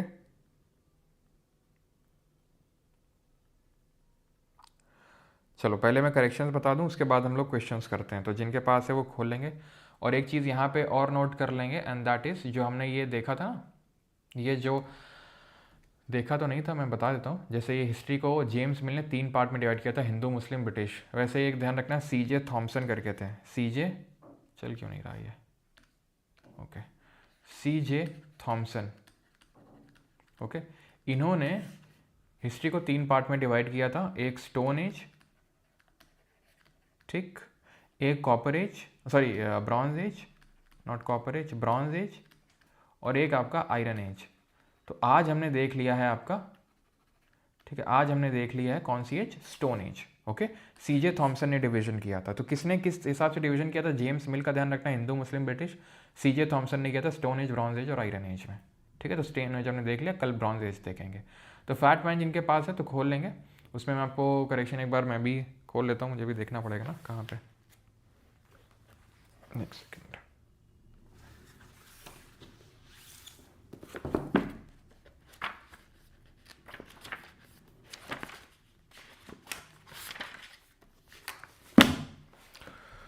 तो पहले पेज में आएंगे, ठीक है। और मतलब जिन लोगों को नहीं पता है, मैं अगर आपको काइंड ऑफ फिज़िकल कॉपी चाहिए, ठीक है, नोट्स की, या फिर जैसा भी कि आपके पास एक बार हमेशा इस बैच के पूरे नोट्स बन जाए, तो मैंने आपको पहले ही बताया, नथिंग बेटर दैन दिस, ठीक है। हाँ, ये पहला एडिशन है, मैं नेगेटिव्स एक्सेप्ट करता हूँ। इसके नेगेटिव्स क्या है फैट मैन क्या बताता हूँ, एंड दैट इज़, ये हो सकता है कि जो एकदम ही बिगिनर हो, जो पहली बार सारी चीज़ों को पढ़ रहा है, उसको हो सकता है कुछ चीज़ें समझ ना आए, क्योंकि इसको हमने इस तरीके से डिज़ाइन किया है कि भाई, अब देखो, हिस्ट्री की जितनी बुक ये मोटी है, ठीक है, ये इतनी ही आप एक सब्जेक्ट की मोटी भी बुक्स आती हैं, ठीक है। हिस्ट्री की ले लो, ज्योग्राफी की ले लो, पॉलिटी की ले लो, साइंस की ले लो, ठीक है। अब इसमें सारी चीज़ें विद पिक्चर्स एकदम बहुत एंगेजिंग फॉर्मेट में वो करना था, तो ऑब्वियस सी बात है कि हमने थोड़ा सा इसको हल्का सा ऐसा रखा है कि अब लास्ट टाइम में क्विकली रिवाइज भी कर पाओ इसको। तो नेगेटिव बोल लो, पॉजिटिव बोल लो, जो भी है, तो ये है एक चीज़, ऑलराइट। तो वो है। और बाकी फर्स्ट एडिशन था, तो कुछ क्योंकि 4.0 बैच चल रहा है, तो ऑब्वियस सी बात है कुछ नई चीज़ें तो होंगी, इसीलिए मैं साल में एक बार बैच लाता हूँ, क्योंकि जो भी नई चीज़ें होती हैं उसको मैं बता देता हूँ कि भाई ये हैं सारी चीज़ें, ठीक है। तो खैर, तो वो अगर आप रखते हो, और जो भी एड ऑन्स हैं जो मैंने पॉलिटी में पढ़ाया, ज्योग्राफी में पढ़ाया आपको, तो आई होप आप करते आ रहे होगे, क्योंकि आपने बोला था कि सर आप ही करवा दिया करो, तो इसलिए मैं हिस्ट्री में और आगे जितने भी सब्जेक्ट होंगे उसमें मैं ही आपको करवा दूंगा, ठीक है, जो भी हैं बोल बोल के। तो आप वहाँ पे कर लेना, and nothing better than that, ये आप खुद पाओगे, ठीक है। फिर आप कोई भी एग्ज़ाम देना। तो पहले वाले में आना, एक सेकेंड, पहले वाले में तो जो एंशियंट हिस्ट्री में जो डिवाइड किया ना, अगर देखो पहले पेज में लेफ्ट साइड में स्टोन एज, कॉपर एज, नहीं होगा तो मैं कल से पिक्चर लगा लिया करूँगा, स्टोन एज, कॉपर एज और ब्रॉन्ज एज। तो वहाँ पर वो CJ थॉमसन लिख लेना, CJ थॉमसन ने का डिवीजन लिख लेना, स्टोन एज, ब्रॉन्ज एज और आयरन एज में। यहाँ तो स्टोन, कॉपर, ब्रॉन्ज लिखा है, आप स्टोन, ब्रॉन्ज और आयरन कर लेना, ठीक है, ओके। देन राइट साइड में आएंगे, अभी पहले ही पेज में, तो यहाँ पर बेलन जो वैली है उसको लिख लेंगे ब्रैकेट में, मिर्ज़ापुर में है वो। दूसरा वाला जो डब्बा है मिडिल पीलियोलिथिक में, उसमें अतिरम पक्कम में, आई थिंक तमिलनाडु नहीं लिखा है तो वो लिख लेंगे। और ये लिख लेंगे एनिमल फुटप्रिंट्स यहाँ से देखने को मिले थे अतिरम पक्कम से, ठीक है। भीमबेटका में लिख लेंगे 45 किलोमीटर साउथ ऑफ भोपाल है ये।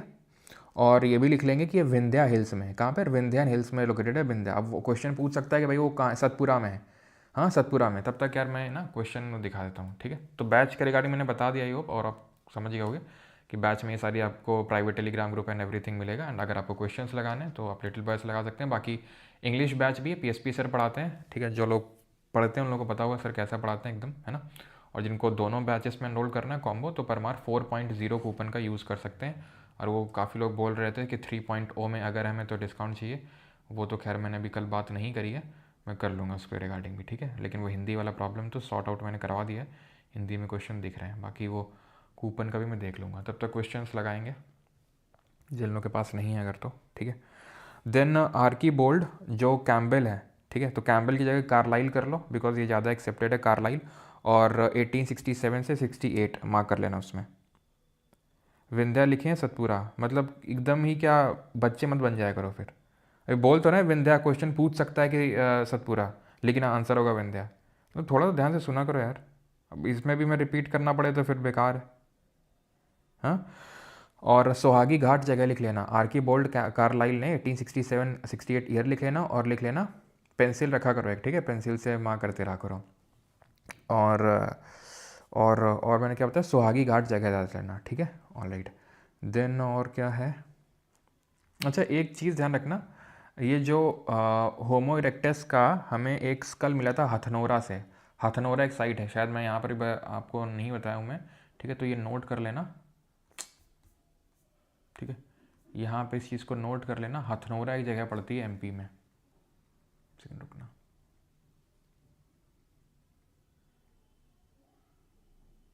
ये जो आपको दिख रहा है ये हथनोरा, यहाँ से होमो इरेक्टस का स्कल मिला था, ठीक है, होमो इरेक्टस का, ये लिखा होगा आपके उसमें फैटमैन में लिखा होगा, ठीक है। जोग्राफिकल डिस्ट्रीब्यूशन में करेक्शन करना, लंगनाज में किसी किसी के में लिखा होगा उत्तर प्रदेश, वैसे तो बाद में करेक्ट करवा दिया था उसको, लेकिन अगर यूपी है तो गुजरात कर लो उसको काट के, ठीक। आगे आ जाओ दूसरे वाले पेज में, ठीक है। बुर्जा होम को आगे ब्रैकेट लिख करके लिख लो coarse grey pottery, coarse grey pottery, okay. और बुरजाओं में जो 16 किलोमीटर वेस्ट ऑफ श्रीनगर, उसको चाहो तो 20 कर सकते हो, ऐसा कोई वो नहीं है, लेकिन। और एक करेक्शन और है, कर्नाटक में आओगे साइट में, कर्नाटक में आओगे तो वहाँ पिकली हल लिखा है, पिकली हल को काट के कर लेना आंध्रा में, ठीक है, और उस पिकली हल की जगह कोड़े कल कर लेना। और तो कुछ नहीं है, और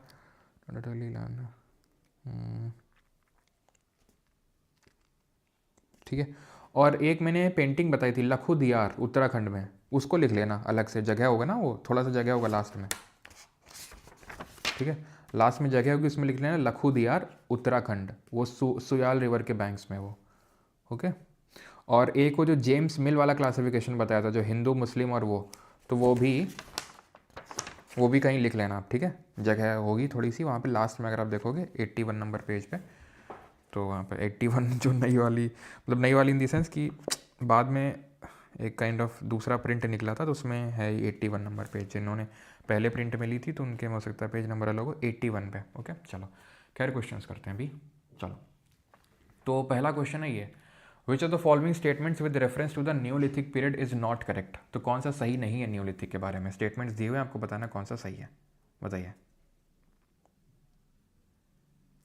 फैटमैन का सेकेंड एडिशन है, अभी तो नहीं आ रहा है, ठीक है, जब आएगा तो मैं बता दूंगा। बुर्जा होम से रिपीट, क्या बुर्जा होम, अच्छा, बुर्जा होम में कोर्स ग्रे पॉटरी लिख लेना ब्रैकेट में, बुर्जा होम में course COARSE grey pottery, okay. और टूल्स में अगर कहीं लिखना चाहो पर टूल्स शो दी रीजनल वेरिएशन, टूल्स में अलग अलग वेरिएशन देखने को मिले, ऐसा नहीं कि हर जगह एकदम भयंकर यूनिफॉर्मिटी देखने को मिली। और एक चीज़ और लिख लेना कि later neolithic settlers were agriculturist who lived in circular and rectangular houses made of mud and reed, ठीक है, लिखो later neolithic settlers were agriculturists who lived in circular or rectangular houses made of mud and reed, और circular वाले में ऐसे लिख लेना arrow करके owned property in common, ठीक है, okay. The characteristic feature of this period include ground and polished stone, बिल्कुल पॉलिश्ड स्टोन से नॉट करेक्ट पूछा है। The period is also known as New Stone Age. Yes, the characteristic features appeared almost at the same time in various part of the subcontinent. जो characteristic feature हैं same time में appear हुए at various part of the subcontinent. Now this would be wrong. ठीक है, ये extreme है, ऐसा नहीं कि हमेशा ओनली ऑलवेज नन नेवर दिखेगा तभी तुम उसको एक्सट्रीम मानोगे। ये भी तो है कि सेम टाइम में, हर जगह सेम टाइम में, कि मैं बोल रहा हूँ कि 8000 से न्यूलिथिक स्टार्ट हुआ तो हर जगह 8000 से ही स्टार्ट हुआ, राजस्थान से, मतलब राजस्थान से लेके दावजली हेडिंग से लेके तुम्हारा तमिलनाडु तक, ऐसा तो नहीं होगा ना, ठीक है। अलग अलग टाइम में अपीयर हुए होंगे। Earliest evidence of agriculture is found in Mehrgarh 8000 BC, और यहाँ पर लोग कैसे रहते थे, वैसे दीवार खड़ी करके रहते थे, ठीक है। नॉट अ पॉटरी अभी नहीं कर पाओगे तुम, उत्तर इसका ये होगा, ठीक है, लेकिन अभी नहीं हमने पढ़ा है, अभी तो स्टार्ट हुआ है आज लेक्चर। तो नियोलिथिक साइट कौन सी है, नियोलिथिक साइट कौन सी है, तो करनूल तो नहीं है, करनूल पीलियोलिथिक है, ठीक है, पीलियो। और करनूल में ध्यान रखना यहाँ पर ऐश, ऐश यानी कि राख टाइप देखने को मिली थी, यहाँ से मिली थी, ठीक है, करनूल से। करनूल कहाँ पड़ता है, ठीक है, कहाँ पर पड़ता है आपका। फायर की डिस्कवरी पीलियोलिथिक में हो चुकी थी, ठीक है, फायर की डिस्कवरी पीलियोलिथिक में हो चुकी थी, ओल्ड स्टोन एज में। ओके, अब चलो आगे बढ़ते हैं। और अगर मतलब स्पेसिफिकली अगर पूछ ले कि पीलियो में भी कहाँ पे, तो अपर पीलियोलिथिक, मतलब वो जो लेट वाला पीलियोलिथिक है, 40,000 से 10,000 वाला, ठीक है। हल्लूर हो जाएगा यहाँ पर, ठीक है, हल्लूर आंध्रा में, ठीक है। हल्लूर कहाँ था, हल्लूर कहाँ पे था, तो हल्लूर आपका था सॉरी कर्नाटक में था, ओके। ब्रह्मगिरी भी कर्नाटक में था, करनूल था आंध्रा में, ठीक है, Kurnool was in the Andhra Pradesh, okay. चलो आगे बढ़ें, ओके, अगला करो।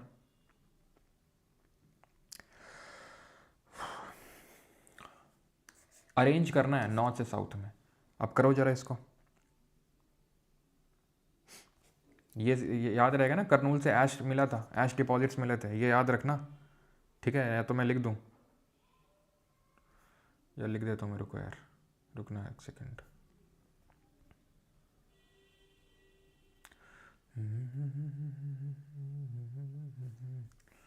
यहाँ लिख लो करनूल अपर पिलोलिथिक में, यहाँ से मिलता है हमें करनूल आंध्रा, ठीक है। यहाँ से क्या मिलता है हमें, तो ये भी फैटमैन में नोट कर लो, ठीक है, फैटमैन में यहाँ से हमें ऐश डिपॉजिट्स मिलते हैं, यानी कि हमें ये पता चलता है कि यार ये लोग फायर के बारे में, आग के बारे में जान तो गए थे, है ना। चलो तो देखो बुरजा होम ये कहाँ है, जम्मू कश्मीर में, याद देखो, ठीक है। सराईखोला पंजाब में है, सराईखोला था पंजाब में, पाकिस्तान वाले पंजाब पे। कुरनूल आंध्रा में, और अतिरम पक्कम याद करो मिडिल पिलोलिथिक तमिलनाडु में। तो अतिरम पक्कम सबसे लास्ट में आएगा, कुरनूल आंध्रा में, ठीक है। बुरजा होम आएगा क्योंकि जम्मू कश्मीर में, और सराईखोला। तो 1 2 3 4 होगा, एक बार देख भी लेते हैं मैप पे, एक सेकेंड रुको। तो एक सेकेंड रुको। Okay okay okay okay okay, देखिए आप यहाँ पे सराईखोला ये रहा आपका, बुरजा होम नीचे है, ठीक है, बुरजा होम थोड़ा सा नीचे है, that is 2 1 3 4 the correct answer. बुरजा होम थोड़ा सा नीचे है, बाकी तो वो तो होंगे ही, खैर जब हमने देखा था, ठीक है, उसमें कोई दिक्कत नहीं, एक सेकेंड। लेकिन यहाँ पे 2 1 2 1 पहले सराईखोला आएगा, ठीक है, देन बुरजा होम आएगा, देन इसके बाद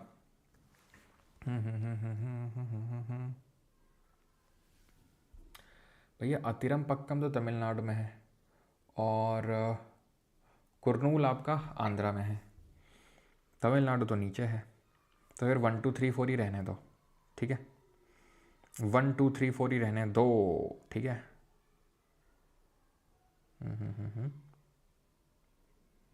बुरजा होम, ओके, ठीक है, ऑलराइट। इसका 1 2 3 4 ही रहने दो, 1 2 3 4 ही सही है, क्योंकि कुरनूल तो आंध्र प्रदेश में, वो ऊपर आएगा, अतिरम पक्कम नीचे जाना पड़ेगा उसको, ठीक है। तो हो सकता है यहाँ पर थोड़ा सा वो माइन्यूट सा डिफरेंस हो, इस वजह से हो सकता है यहाँ पर मैप पे वो सही पेंटेड ना हो, ठीक है, सही पॉइंटेड ना हो वो, ओके। चलो अगला करो जरा। अगला है आपका ये चंद्रकेतुगढ़ नहीं पढ़ा है, इनाम गांव पढ़ा है, मंगाडू नहीं पढ़ा है, और सालीहुंडम नहीं पढ़ा है। तो जो पढ़ा है उसके बेसिस पे ज़रा कोशिश करो करने की, इसको करो, इसको करो। तो इनाम गांव महाराष्ट्र में चालकोलिथिक साइट ही तो है, नवडा टोली तो खैर एमपी में, इनाम गांव हो गया, जॉर्वे हो गया, ठीक है, ये प्रवरा वैली हो गई, ये सब कहाँ है, महाराष्ट्र में ही है, और चालकोलिथिक साइट में ही हमने पढ़ा था, तो दूसरा तो होगा। और अगर सिर्फ दूसरा होगा तो 2 ऑप्शन तो गए अपने आप, ठीक है। मंगाड़ू केरल में, और ये भी एक मेगालिथ, मेगालिथ क्या है, तो ये मेगालिथ साइट हम साउथ इंडिया की जब हिस्ट्री पढ़ेंगे तो वहाँ देखेंगे, तो ये भी सही है, लेकिन पहला और चौथा ये गलत है आपके, क्योंकि चंद्रकेतुगढ़ आपका बंगाल में है, ना कि उड़ीसा में, ठीक है, वेस्ट बंगाल में। और ये सालीहुंडम तो आंध्रा में ही है, लेकिन ये रॉक कट केव श्राइन्स के लिए नहीं, ये बुद्धिस्ट स्तूपा के लिए जानी जाती है। ठीक है, किसके लिए जानी जाती है? ये सिविल सर्विसेज से क्वेश्चन है। ठीक है, और आप देख सकते हैं एक चीज़ आप पढ़ के ही 2 ऑप्शन को एलिमिनेट कर पा रहे हैं। ठीक है, अगेन सिविल सर्विसेज का क्वेश्चन नहीं है। देख रहे हो, चंद्रकेतुगढ़ फिर से रिपीट हो रहा है ना। Burzahom, rock cut shrine, Ganeshwar, copper artefact. तो गणेश्वर जोधपुरा कल्चर याद है, राजस्थान में देखने को मिला। क्यों याद आया? गणेश्वर जोधपुरा कल्चर जो आहर और आहर बानस गिलुंद कल्चर के पास में था। तो तीसरा वाला तो सही होगा ही होगा, तो यानी ये तो हो नहीं सकता है, तीसरा होगा, यानी कि पहला गलत है। क्यों गलत होगा? बुरजा होम क्यों गलत होगा? सोचो। तो चंद्रकेतुगढ़ सही होगा या नहीं होगा? तो ये सही। एक्चुअल में यहाँ से हमें टेराकोटा आर्ट ही देखने को मिलती है। ओके, ठीक है, यहाँ से हमें रॉक कट श्राइन्स नहीं देखने को मिलती हैं। ऐसा बुरजा होम किस लिए फेमस है? यहाँ से हमें मिलते हैं टूल्स मेड ऑफ बोन। ठीक है, टूल्स मिलते हैं हमें, स्टोन के तो मिलते ही हैं, लेकिन बोन्स के भी फेमस हैं। जैसे चिरांद पटना में मिलते हैं, है ना, चिरांद जो बिहार में है साइट। तो बुरजा होम रॉक कट श्राइन के लिए फेमस नहीं है, ये टूल्स के लिए फेमस है। ठीक है, ओके। और टेराकोटा आर्टिफैक्ट्स के लिए, टेराकोटा क्या होता है? कुछ नहीं, जो मिट्टी होती है उसको पकाया जाता है, उसे टेराकोटा बोलते हैं। ओके, मीजोलिथिक, CDS 2 2024 में तुमको लगेगा यार कितना लंबा चौड़ा क्वेश्चन है, लेकिन बहुत आसान क्वेश्चन है ये। बस आप थोड़ा सा धैर्य रख के अगर आपको करेंगे इसको तो कोई टफ क्वेश्चन नहीं है ये। कंपाइलेशन आशीष जी बस अभी ख़त्म होगी क्लास, तो फिर मैं देखता हूँ कंपाइलेशन भेजता हूँ। ठीक है, सीरियस का एग्ज़ाम इससे निकल जाएगा, बिल्कुल निकल जाएगा। ठीक है, बिल्कुल निकल जाएगा। आप कर लो ना कोई क्वेश्चन उठा के, जो मैंने ज्योग्राफी पढ़ाई है, जो मैंने पॉलिटी पढ़ाई है, जो मैं हिस्ट्री पढ़ाऊँगा, CDS का कोई भी क्वेश्चन उठा के कर लो। इनफैक्ट CAPF को उठा कर लो। जब मैं सिविल सर्विस के तक करवाया मैंने, मैं ये नहीं बोल रहा हूँ कि सिविल सर्विस क्रैक कर लोगे इससे, ठीक है, कर भी सकते हो, ऐसी बात नहीं। वो तो तुम जब UPSC का प्रिपरेशन अगर कोई करने जाएगा तुम में से, जो कि काफ़ी लोग जाते हैं करने, जैसे काफ़ी बच्चे हैं जो 2022-23 में सेलेक्ट हुए हैं, वो बोलते रहते हैं वो कर रहे हैं, तो तब तो मैं इतना डिप्थ में पढ़ाता भी नहीं था। आप लोग इतना बेनिफिट में हो ना जो आगे सिविल सर्विस से करेगा। ठीक है, आपका मतलब मैं आप तब मुझे थैंक करने आओगे आप, ये मैं आपको बोल सकता हूँ। अभी तो हो सकता है वैल्यू आपको ना समझ में आए इस चीज़ की, लेकिन हाँ, अगर आप CDS के प्रिपरेशन कर रहे हैं तो आपको कहीं और से कुछ करने की ज़रूरत नहीं है। जितना करवा रहा हूँ सिर्फ उतना करते जाना, और पेपर से पहले निट्टो के लेक्चर्स देख लेना, ऑप्शनल एलिमिनेशन कैसे करते हैं, जो कि मैं पिछले 2 साल से रेगुलरली बता रहा हूँ। ठीक है, कुछ और करने की ज़रूरत नहीं, आराम से CDS का रिटर्न क्लियर होगा। मैं GK की बात कर रहा हूँ। ठीक है, CAPF का भी एग्ज़ाम फॉर्म भरा करो। CDS CAPF सस्ते फॉर्म होते हैं, फीस नहीं होती उतनी ज़्यादा, फॉर्म डाला करो इनके, चाहे भले तुम्हें ज़िंदगी में चाहे सिविल सर्विसेज या CDS CAPF देना भी ना हो, लेकिन भरो फॉर्म, देखो, उससे सीखने को मिलता है बहुत कुछ। ठीक है, Alexander Burns discovered the first rock paintings in India at Sohagi Ghat. Again wrong, Alexander Burns ने किया था डिस्कवर? हाँ, किसने किया था? आर्कीबाल्ड कार्लाइल ने किया था सोहागी घाट में, लिखवाया था अभी, आर्कीबाल्ड कार्लाइल ने। तो पहला गलत, दूसरा अपने आप सही। The paintings and engravings do not exist in the same shelter in the rock art of Orissa. Orissa की शैल कला में चित्र और उत्कीर्णन एक ही शैल श्रेय में विद्यमान नहीं है। उड़ीसा की किसी भी रॉक शेल्टर में, रॉक आर्ट में अगर हमें पेंटिंग और एनग्रेविंग देखने को मिल गई होंगी साथ में, अपने आप ये स्टेटमेंट गलत हो जाएगा। जैसे कि अगर मैं बात करूं भीमबेटका में, भीमबेटका जो जगह है वहाँ पर 800 केव्स मिली हैं, 800, समझ रहे हो आप? सब में पेंटिंग नहीं मिली वो बात अलग है, लेकिन 800 केव्स। तो तुमको नहीं लगता उड़ीसा में भी ऐसे ही होंगी 500-600? उड़ीसा तो पूरे राज्य की बात कर रहा हूँ, भीमबेटका तो एक बस जगह है मध्य प्रदेश में। उड़ीसा में कम से कम 1000 केव्स तो मिली ही होंगी, उनमें से एक भी ऐसी नहीं होगी जिनमें शेल्टर भी है, रॉक आर्ट भी है। भाई खुद सोचो, शेल्टर का मतलब है रहना, रॉक आर्ट का मतलब वहाँ पेंटिंग कर रखी है। तो क्या वो लोग रॉक पेंटिंग बनाने के लिए अलग से गुफाएं बनाते होंगे क्या? चलो भैया एक अलग से गुफा खोदते हैं, वहाँ पेंटिंग बनाएंगे, जहाँ रह रहे हैं वहाँ नहीं बनाएंगे। अरे ऑब्वियस सी बात है, आप अपने जहाँ रह रहे हो खाली टाइम में वहीं बनाओगे, तो गलत हो जाएगा ये। तो 2 ओनली सही हो जाएगा अपने आप, है ना। Bhimbetka rock paintings were discovered when archaeologist VS वाकांकर, ठीक है, जब ट्रैवल कर रहे थे भोपाल से इटारसी, तब उन्होंने देखा। जॉर्वे कल्चर ऑफ डेक्कन के बारे में है। ठीक है, दक्कन की जो जॉर्वे संस्कृति, उसके संबंध में निम्नलिखित कथनों पर विचार कीजिए। ठीक है, उसके कथनों के बारे में विचार कीजिए, करिए विचार। तो थर्ड रिपीट प्लीज, कहाँ पे, किस में थर्ड रिपीट करना है?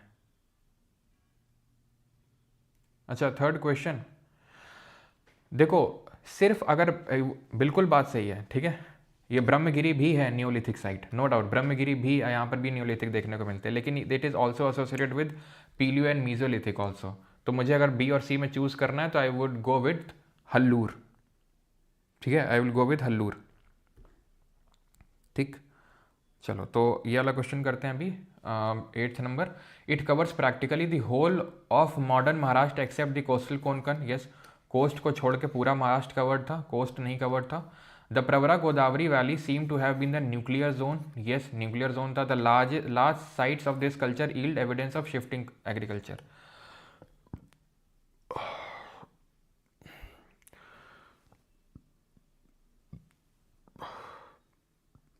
सॉरी तो पहला दूसरा तो सही होगा आपका, ठीक है, पहला और दूसरा तो सही होगा, लेकिन यहाँ पर शिफ्टिंग एग्रीकल्चर के हमें ऐसे एविडेंस नहीं मिलते हैं। ये बहुत ही ज़्यादा सेटल्ड लाइफ जीते। सेटल्ड क्यों? क्योंकि हिल में रह रहे हैं, पहाड़ी में रह रहे हैं, ठीक है। इनके पास इतने बहुत अच्छे इक्विपमेंट नहीं थे कि ये छोड़ के जो हिल में रह रहे हैं, जो नदी के पास में रह रहे हैं, उससे कहीं दूर चले जाएं। क्यों? क्योंकि नदी के पास ही जानवर भी ज़्यादा आते थे। मैं स्टोन एज वालों की भी बात कर रहा हूँ यहाँ पे, कि वो भी ऐसे बहुत ज़्यादा शिफ्टिंग एग्रीकल्चर प्रैक्टिस नहीं करते थे, क्योंकि तो आयरन की भी डिस्कवरी नहीं हुई है अभी तक।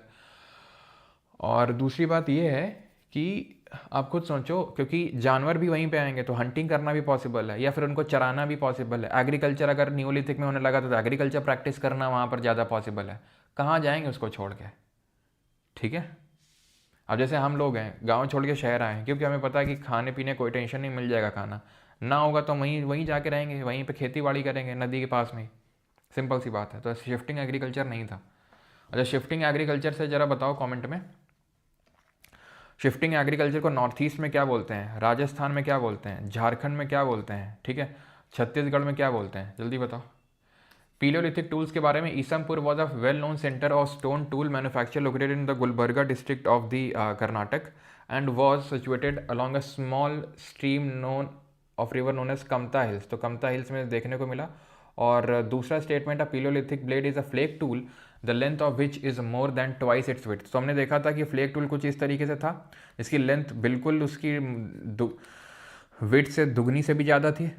तो ये तो सही होगा, ठीक है। इसको क्या पढ़ाने के लिए ज़रूरत नहीं है, पढ़ाने की ज़रूरत ना होनी चाहिए। ये देख के भी हमें समझ में आ रहा था, फ्लेक टूल की जो लेंथ है वो उसके जो विड्थ है उससे मोर देन डबल है। Isampur was a well known centre of stone tool manufacture located in Gulbarga district of Karnataka and was situated along a small seasonal stream known as Kamta Halla. ये भी सही है आपका। इस तरीके के स्टेटमेंट में नो डाउट ये फैक्ट है कर्नाटक, ठीक है, लेकिन वो डिस्ट्रिक्ट तक लिख रहा है। तो जब बहुत ही ज़्यादा इलेबोरेटिव स्टेटमेंट होता है जहाँ पर वो उस पर्टिकुलर चीज़ के बारे में बड़ा डिटेल में मेंशन कर रहा है, जैसे कि उसने सिर्फ ये नहीं बोला कि कर्नाटक में, उसने बोला गुलबर्गा डिस्ट्रिक्ट ऑफ कर्नाटक में, जनरली ऐसे स्टेटमेंट सही होते हैं, नॉट ऑलवेज बट जनरली, ठीक है। तो कमता हल्ला में सिचुएटेड है, नॉर्थ ईस्ट में शिफ्टिंग कल्टिवेशन झूम, राजस्थान में वॉल्त्रे, झारखंड में कुरुवा, और छत्तीसगढ़ में किस नाम से जानते हैं, दीपा। याद करो, दीपा बस्ता लेके छत में गई, तो बस्तर डिस्ट्रिक्ट ऑफ छत्तीसगढ़, ठीक है। और इसी नाम से अंडमान निकोबार आइलैंड्स में भी जाना जाता है। विच of the following is the correct chronological. तो यूपीएससी क्वेश्चंस खत्म है, अभी ये रेलवे और एसएससी के हैं। तो देख रहे हो कितना आसान है, करेक्ट क्रोनोलॉजिकल ऑर्डर पूछ रहा है, ठीक है। तो अब जो पूछते रहते हैं ना कि सर इसके लिए सफिशिएंट, इसके लिए सफिशिएंट, भाई बैच सबके लिए सफिशिएंट है, मैं आपको बता दूँ, ठीक है। सबके लिए मतलब सबके लिए, चाहे आप एसएससी के हो, चाहे रेलवे के हो, चाहे सीडीएस, जो भी एग्जाम है आप बैठ जाना, ठीक है। तो पीलियोलिथिक, मीजोलिथिक एंड नियोलिथिक, बहुत आसान क्वेश्चन है। ओल्ड स्टोन, मिडिल स्टोन और new stone age. 11, the lower Palaeolithic period in India including the Acheulian phase spans approximately how many years, बता। Palaeolithic lower phase, lower Palaeolithic, तो lower है आपका, ठीक है, जब से शुरू हुआ है तब से लेके लगभग कब तक। सर चिरांद क्या होता है? चिरांद बेटा वानिहेरी जी, जो भी आपका नाम है, तो ये जगह का नाम है, ठीक है। और इसको थोड़ा सा बोलचाल की भाषा में Kanpur, sorry I think Kanpur में तो यूज़ करते हैं, अब पता नहीं और जगह यूज़ करते हैं, लेकिन चिरांद का कानपुर में कुछ अलग मतलब होता है, ठीक है। तो खैर 6 लाख से लेके लगभग 1.5 लाख ईयर्स, ठीक है। चलो आगे बढ़ते हैं, अगला देखो। और ये ध्यान रखना, ये BC नहीं है, BP है, मैं सोचा गलत लिखा हुआ है, इसका मतलब बिफोर प्रेजेंट, ठीक है, बिफोर प्रेजेंट है ये। ओके, चलो अगले पे आते हैं, अगला करो। मीजोलिथिक का ड्यूरेशन तो मैंने बताया था आपको, SSC क्या मानता है, 12,000 से लेकर 10,000। अगला चिरांद, एक व्यक्ति के लिए इस्तेमाल किया जाता है जो चिरांद तरह की हरकतें करता है। ठीक है, चलो। एक्यूलियन का मतलब है वही आपका लोअर पिलोलिथिक, ठीक है। एक्यूलियन जो यहाँ पे लिखा है दैट मीन्स लोअर पिलोलिथिक, ठीक है। चलो, तो बोरी विच इज़ कंसिडर्ड, ये हो गया, ओके। Bori which is considered to be the first lower Palaeolithic site is located in which state. तो बोरी जिसमें हमें निम्न पूरा पाषाण काल का पहला स्थान माना जाता है, कहाँ पे लोकेटेड है, तो बोरी है आपका महाराष्ट्र में, ठीक है। महाराष्ट्र, सॉरी महाराष्ट्र में, ठीक है, ऑप्शन नंबर डी। अगला है 3H system for classification of pre historic periods and was introduced by. तो 3H सिस्टम क्लासिफिकेशन किसने दिया था किसने, CJ थॉमसन ने, okay. The period when we find environmental changes beginning about 12,000 साल पहले टिल अबाउट 10,000 साल पहले, ठीक है। 12,000 से 10,000 जहाँ पर एनवायरमेंटल चेंजेस हो गए थे, यानी कि आइस एज चला गया था, होलोसीन शुरू हो गया था। Middle stone age mesolithic, no doubt उसी को ही हम माइक्रोलिथ बोलते हैं, लेकिन अब दोनों में मुझे टिक करना है तो मीजोलिथिक टिक करूंगा, ठीक है। अब दोनों मुझे टिक करना है तो आई वुड गो विद मीजोलिथ। वैसे माइक्रोलिथ इज द मीजोलिथ वाला period, middle stone age, later stone age. Ostrich कहाँ पे मिले थे, तुम एज नहीं, तुमको तो मैंने साइट बताई है, तुम साइट बताओ कहाँ पर मिला, क्यों। तो सबसे पहले तो पिलियोलिथिक में भी लोअर पिलियोलिथिक, और उसमें भी कौन सी साइट है, पी से है क्या, पटने, कहाँ है पटने, कहाँ है, महाराष्ट्र में, ठीक है। सर डिजिटल नोट्स बनाना पड़ेगा भाई, मिलते हैं डिजिटल नोट्स आपको बैच के अंदर। Acheulian culture tradition is primarily identified with which type of advance and symmetrical stone tools, किसके साथ इसको आइडेंटिफाई किया जाता है, cleavers and hand axes, chisels and adzes, microlith and scrapers, blades and borers ना। अब याद करो, मैंने जब फैटमैन में अभी लिखवा रहा था तो मैंने हैंड एक्स और क्लेवर्स लिखवाए थे, आपको लिखवाया था पिलोलिथिक में। एक्यूलियन का मतलब है लोअर पिलोलिथिक। माइक्रोलिथ तो मीजोलिथ में देखने को मिलेगा, ब्लेड वगैरह तो आएंगे आपके नियोलिथिक में, ठीक है, सिजल्स वगैरह। क्लेवर्स एंड हैंड एक्सेस आपको देखने को मिलेंगे, क्लेवर्स एंड हैंड एक्सेस, जिनको हिंदी में बोलते हैं क्लीवर और हाथ की कुल्हाड़ी, ठीक है, ध्यान रहेगा। तो फैटमैन में नोट कर लेना इसको, ठीक है। क्लेवर्स और हैंड एक्सेस का use in the Palaeolithic. Microlith, सीधा माइक्रोलिथ देखते ही क्या मारोगे तुम बताओ, microlith which are tiny stone tools usually stuck on to handles of bones और woods to make tools like saws and sickles, they were mostly found in the microlith, मतलब Mesolith. Which of the following was not a reason for the Palaeolithic people to move from place to place.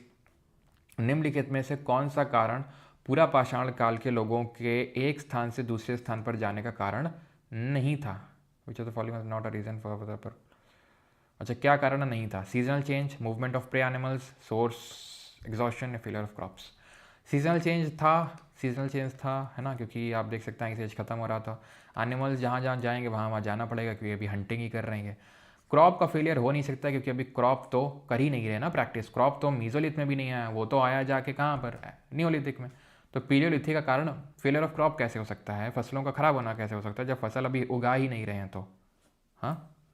20 which archaeological site shows pit dwellings and evidence of domesticated dogs during the neolithic period. Dog को bury किया जा रहा master के साथ, बताओ कौन सा है, डॉग कुत्ते को मास्टर के साथ बरी किया जा रहा है, दफनाया जा रहा है। ऐसा नहीं कि भाई कुत्ता मर गया तो लो, या मास्टर मर गया तो कुत्ते को मारा जा रहा है, क्योंकि जब मरता होगा, जैसे मास्टर मर गया तो बरी कर दिया, कुत्ता जब उसका मरा तो उसके बगल में बरी कर दिया, तो ये हमें देखने को मिलेगा बुरजा होम में। Chirand stone tools, bone tools, यहाँ भी बोन टूल्स। हल्लूर कहाँ है जरा बताओ जल्दी से कमेंट में, हल्लूर कहाँ है, कर्नाटक में आपका, ठीक है। हल्लूर में हमें क्या देखने को मिला। और कोलदीवा कहाँ है, यूपी में, जहाँ से सबसे पहले राइस के एविडेंस मिले। बिल्कुल बेटा, 11 बज चुका है, मुझे पता है, तो यही कमेंट करने वाले हो। भीमबेटका रॉक शेल्टर्स, जहाँ पे पेंटिंग भी मिली, known for prehistoric cave painting. Are located in which of the following state of India? तो Bhimbetka located in which state of India? MP, Madhya Pradesh में है भीमबेटका की केव्स। किसने डिस्कवर की थी? वीएस वाकांकर ने। The iron age site named Tikwada. Tikwada कहाँ है भैया? आयरन एज साइट है ये। आयरन एज अभी हमने पढ़ा नहीं है, ठीक है, अभी इनफैक्ट हमने ब्रॉन्ज एज नहीं पढ़ा है, तो ये कहाँ से पढ़ा होगा? तो खैर टिकवाड़ा कहाँ पर पड़ता है? ये आपका महाराष्ट्र में, ठीक है, टिकवाड़ा। चलो, pottery was first traceable in which period? तो पॉटरी कहाँ पर सबसे पहले ट्रेसेबल थी? चालकोलिथिक कॉपर में, ओल्ड स्टोन, न्यू स्टोन या मिडिल स्टोन एज में? तो पॉटरी सबसे पहले अपन को देखने को मिली नियोलिथिक में, ठीक है। एक तो ध्यान रखना ये कॉर्ड इम्प्रेस्ड पॉटरी, मतलब कुछ तो ऊपर कढ़ाई टाइप कर रखी थी, कॉर्ड इम्प्रेस्ड, ठीक है। और बुरजा हो में मैंने तुमको बताया था कोर्स ग्रे पॉटरी, ठीक है, खुरदुरी, कोर्स का मतलब खुरदुरी, ठीक है। चलो, डेट भी 11 है, ओहो, आए हाय, 11:11 11 दिसंबर। ये खेल हम लोग 11 अक्टूबर से खेल रहे हैं ना जब 11,000 लाइक हुआ करते थे क्यों? मतलब बड़ी शर्म की बात है, तुम लोग 7,000 लोग अभी देख रहे थे, 9,000 देख रहे थे, लाइक देखो जरा। नहीं नहीं नहीं, मैं करने को बोल नहीं रहा हूँ, लेकिन ख़राब तो लगता है ना, दिल से बुरा लगता है।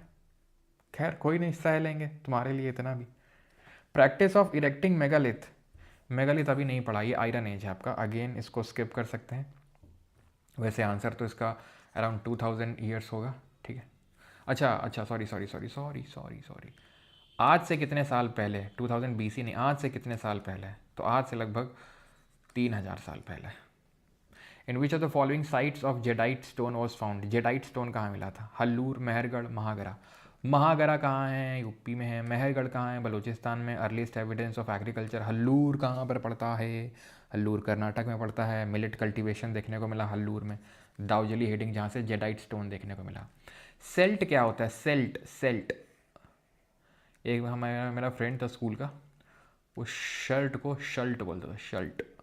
भाई जी शल्ट कौन सी पहन के आए हो आज, ठीक है। तो शेल्ट जो है ये एक क्या है? तो टूम है, हाउस है, टूल है ये, ठीक है, स्टोन टूल है ये celt. Which of the following is a paleolithic site of archaeological importance in India? Chirand, Burzahom, Hunsgi, Mehrgarh. बताइए गाइस क्या हो जाएगी? तो हुंसगी हो जाएगी, सिंपल, कर्नाटक में। चिरांद हमें मेनली तो नियोलिथिक में देखने को मिला, bone tools Patna, Burzahom neolithic, Mehrgarh neolithic 7000, या फिर कहीं कहीं लिखा 8000 BC में सबसे पहले यहीं पे हमें एग्रीकल्चर के एविडेंस मिलते हैं। 3 क्वेश्चन और करेंगे, 28, 29, 30, फिर छुट्टी आपकी, ठीक है, सर्दियों की छुट्टी। तुम भी घूमने जाओ, हम भी घूमने जाते हैं कहीं, ठीक है। अच्छा बताओ, सर्दियों की छुट्टी होनी चाहिए कि नहीं होनी चाहिए? होनी चाहिए कि नहीं होनी चाहिए भाइयों बहनों? बताइए, डिबेट हो जाए जिस पे। कैटल हुयुक तो एक प्रोटो सिटी है नियोलिथिक पीरियड की, कहाँ पे? टर्की में। Microlith were dash use by early humans, तो माइक्रोलिथ क्या है? माइक्रो, छोटा छोटा स्टोन टूल है ये, ठीक है। विच of the following metals was first use by man? तो फर्स्ट हुआ था कॉपर। कितने और क्वेश्चन है? ओहो, आंसर शीट भी अब आपको मिलने लग गई है, वाओ गाइज, क्लैपिंग हो जाए। होता है ना कई बार जब बहुत बड़ा चैप्टर होता है, तो आप में से काफ़ी लोग बोल रहे थे कि सर बैच में फिर आप जो क्वेश्चन हमें होमवर्क देते हैं उनके आंसर नहीं होते। ये रहे guys, enjoy guys, now answer sheet भी मिलेगी आपको गाइज, ठीक है। सारी सुविधाएं आपके एकदम कदमों में डाली जा रही हैं। अब भी अगर आप ना सीख पाए, पढ़ पाए, तो बेकार है, ठीक है, इतनी सुविधाएं मिलने के बाद भी। इनफैक्ट क्या करेक्शन कर रहे हैं बुक में, क्या लिखना है वो भी तक मैं बता रहा हूँ, आंसर शीट भी मिल रही है। तुम्हारे घर में क्या भिजवा दें अब, बताओ तुम? नहीं होनी चाहिए? नहीं नहीं, होनी तो चाहिए, ये लेटेस्ट न्यूज़ है। हाँ, ये तो लेटेस्ट न्यूज़ है बेटा, होनी चाहिए। नहीं, एक पोल करवा लेते हैं, सर्दियों की छुट्टी होनी चाहिए कि नहीं होनी चाहिए, क्योंकि यार मैं सोच रहा था लेने की क्यों, ब्लिंकिट से छुट्टी मंगा लें?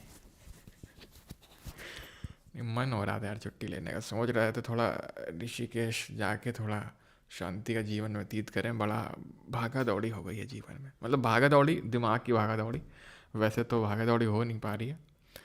अब जो है मैंने प्रण लिया खुद से। क्या प्रण लिया है? कि मैं जो है, खैर मैं सारी चीज़ें तुम्हें नहीं बताएंगे, ऐसे नहीं बताई जाती सारी चीज़ें ठीक है। तो सोच रहे हैं यार छुट्टी लेने की, यार तुम बताओ ले लें कि ना ले लें, तुम लोग जैसा बोलो। सर न्यू ईयर ऑफर नहीं आएगा? हाँ नहीं, ब्लॉगिंग करने लगे क्या? ब्लॉगिंग नहीं, पहली बात तो व्लॉगिंग होता है वो, ठीक है। व्लॉगिंग करेंगे। व्लॉगिंग का सोच रहे हैं कि ऐसा बिना बताए तुम लोगों को करें, फिर देखते हैं कितने लोग पहचान पाएंगे आवाज़ से। क्यों, ट्राई करें क्या? और ऋषिकेश से गोवा के रास्ते निकल जाइएगा, अच्छा। और दो मोदी का वोट। और ऋषिकेश, अच्छा अच्छा अच्छा अच्छा। कोई है यहाँ पर उत्तराखंड का? होंगे तो काफ़ी लोग। पैसा बहुत नहीं हो गया सर, क्या दिक्कत ये है ना कि तुम में से जैसे काफ़ी लोगों से सिलेक्शन हो गया, तो मैं नंबर तो सेव कर कर लेता हूँ मैं कुछ लोगों का, ठीक है। तो मैं देखता हूँ ना, तो मुझे जलन होती है कि घूमने के पिक्चर तुम लोग जो पोस्ट करते हो स्टेटस में, तो मुझे जलन होती है कि भाई देखो यार, ये मस्त लाइफ एंजॉय कर रहे हैं, यहाँ मैं पढ़ाते ही रह गया और ये लोग पढ़ के निकल लिए। हाँ, शादी वादी और ये सब किए जा रहे हैं, और यहाँ मैं पढ़ाते ही रह गया। तुम लोग ही पढ़ोगे निकल लोगे, फिर मुझे जलन होगी, ठीक है। हम्म। सर दार्जिलिंग घूमने आई है भाई। देखो, जो वेस्ट बंगाल है ना, वो तो मेरी उस लिस्ट में है। वहाँ पे तो मैं आऊँगा तो महीने भर के लिए आऊँगा तो फिर, क्योंकि वेस्ट बंगाल में मतलब बहुत लोगों ने बुलाया वेस्ट बंगाल में, तो वेस्ट बंगाल में तो खैर जाना पड़ेगा। मैं सोच रहा हूँ नवरात्रि के टाइम पे आया जाए वहाँ पे।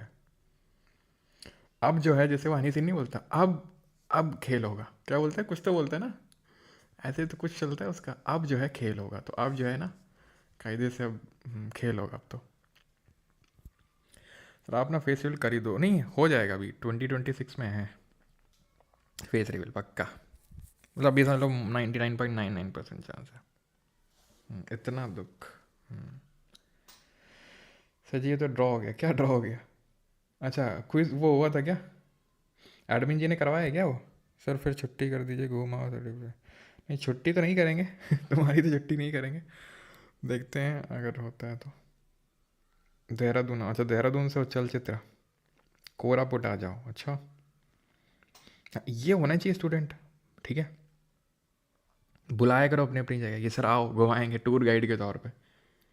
हाँ, 1 दिसंबर 2026 को है ना नहीं नहीं, ऐसा नहीं है, ऐसा नहीं है। अच्छा ऐसा है क्या पढ़ने का जी, ओके। हाँ सर, एक बार PY की 5 70 सीख ले दोबारा, रिवीजन कर सकते हो आप, है ना। सर आपने धुरंधर देख ली? नहीं अभी तो नहीं देखी, टाइम कहाँ है।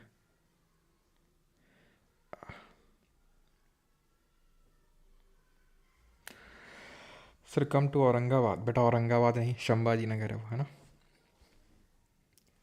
दानिश जी औरंगाबाद भी आएंगे।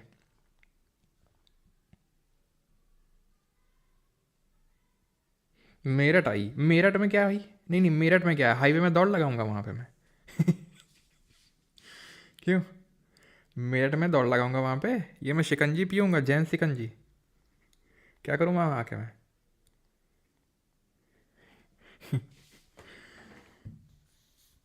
चलो थैंक यू। हिमाचल आओ सर, हिमाचल से काफ़ी लोग होंगे।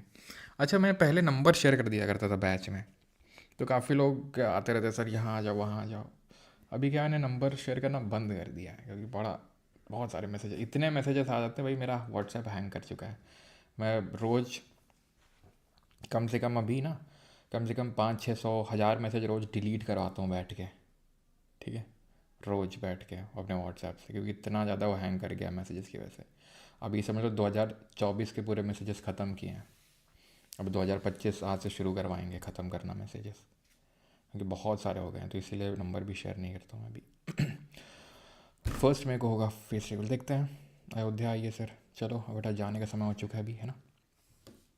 Sir come to Kalinjar, Kalinjar आ चुके हैं, ठीक है, अक्खा इंडिया को मालूम है। राजस्थान आ जाओ, राजस्थान भी अच्छी जगह, राजस्थान भी है लिस्ट में। अब बस जल्दी जल्दी फ्रीक्वेंट लगने ही वाले हैं ना। राजस्थान भी is a beautiful place. Patna आना चाहेंगे? नहीं नहीं नहीं, पटना तो नहीं आना पटना, प्रयागराज आइए। अच्छा, आए थे प्रयागराज कुंभ में के टाइम पे। कानपुर में आओ सर, हम कानपुर वाले हैं। अच्छा बेटा, कानपुर से तो हम भी हैं। कानपुर में ऐसा क्या है जो तुमने देख लिया हमें नहीं पता चला आज तक? कुरनूल, ओके। कुरनूल में मिल के वो ऐश डिपॉजिट्स ढूंढेंगे, बैठिए ना।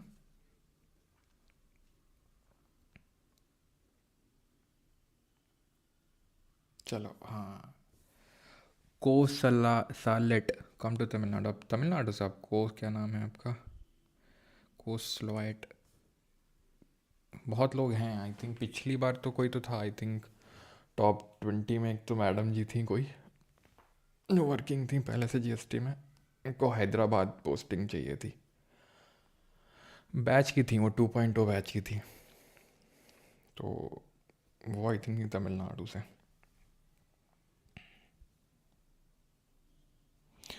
चलिए, thank you everyone, thank you, thank you, धन्यवाद।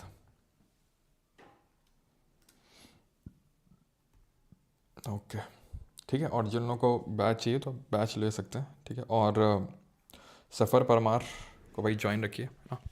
अगर आपको मेंटल पीस चाहिए, मेंटल वेलबींग चाहिए, तो सफ़र परमार भी अपना चैनल है, उसको भी ज्वाइन कर लीजिए। एंड अगर आपको शॉर्ट क्लिप्स देखनी है तो परमार क्लिप्स करके भी अपना चैनल, बेटा परमार लिप्स नहीं क्लिप्स है वो, ठीक है।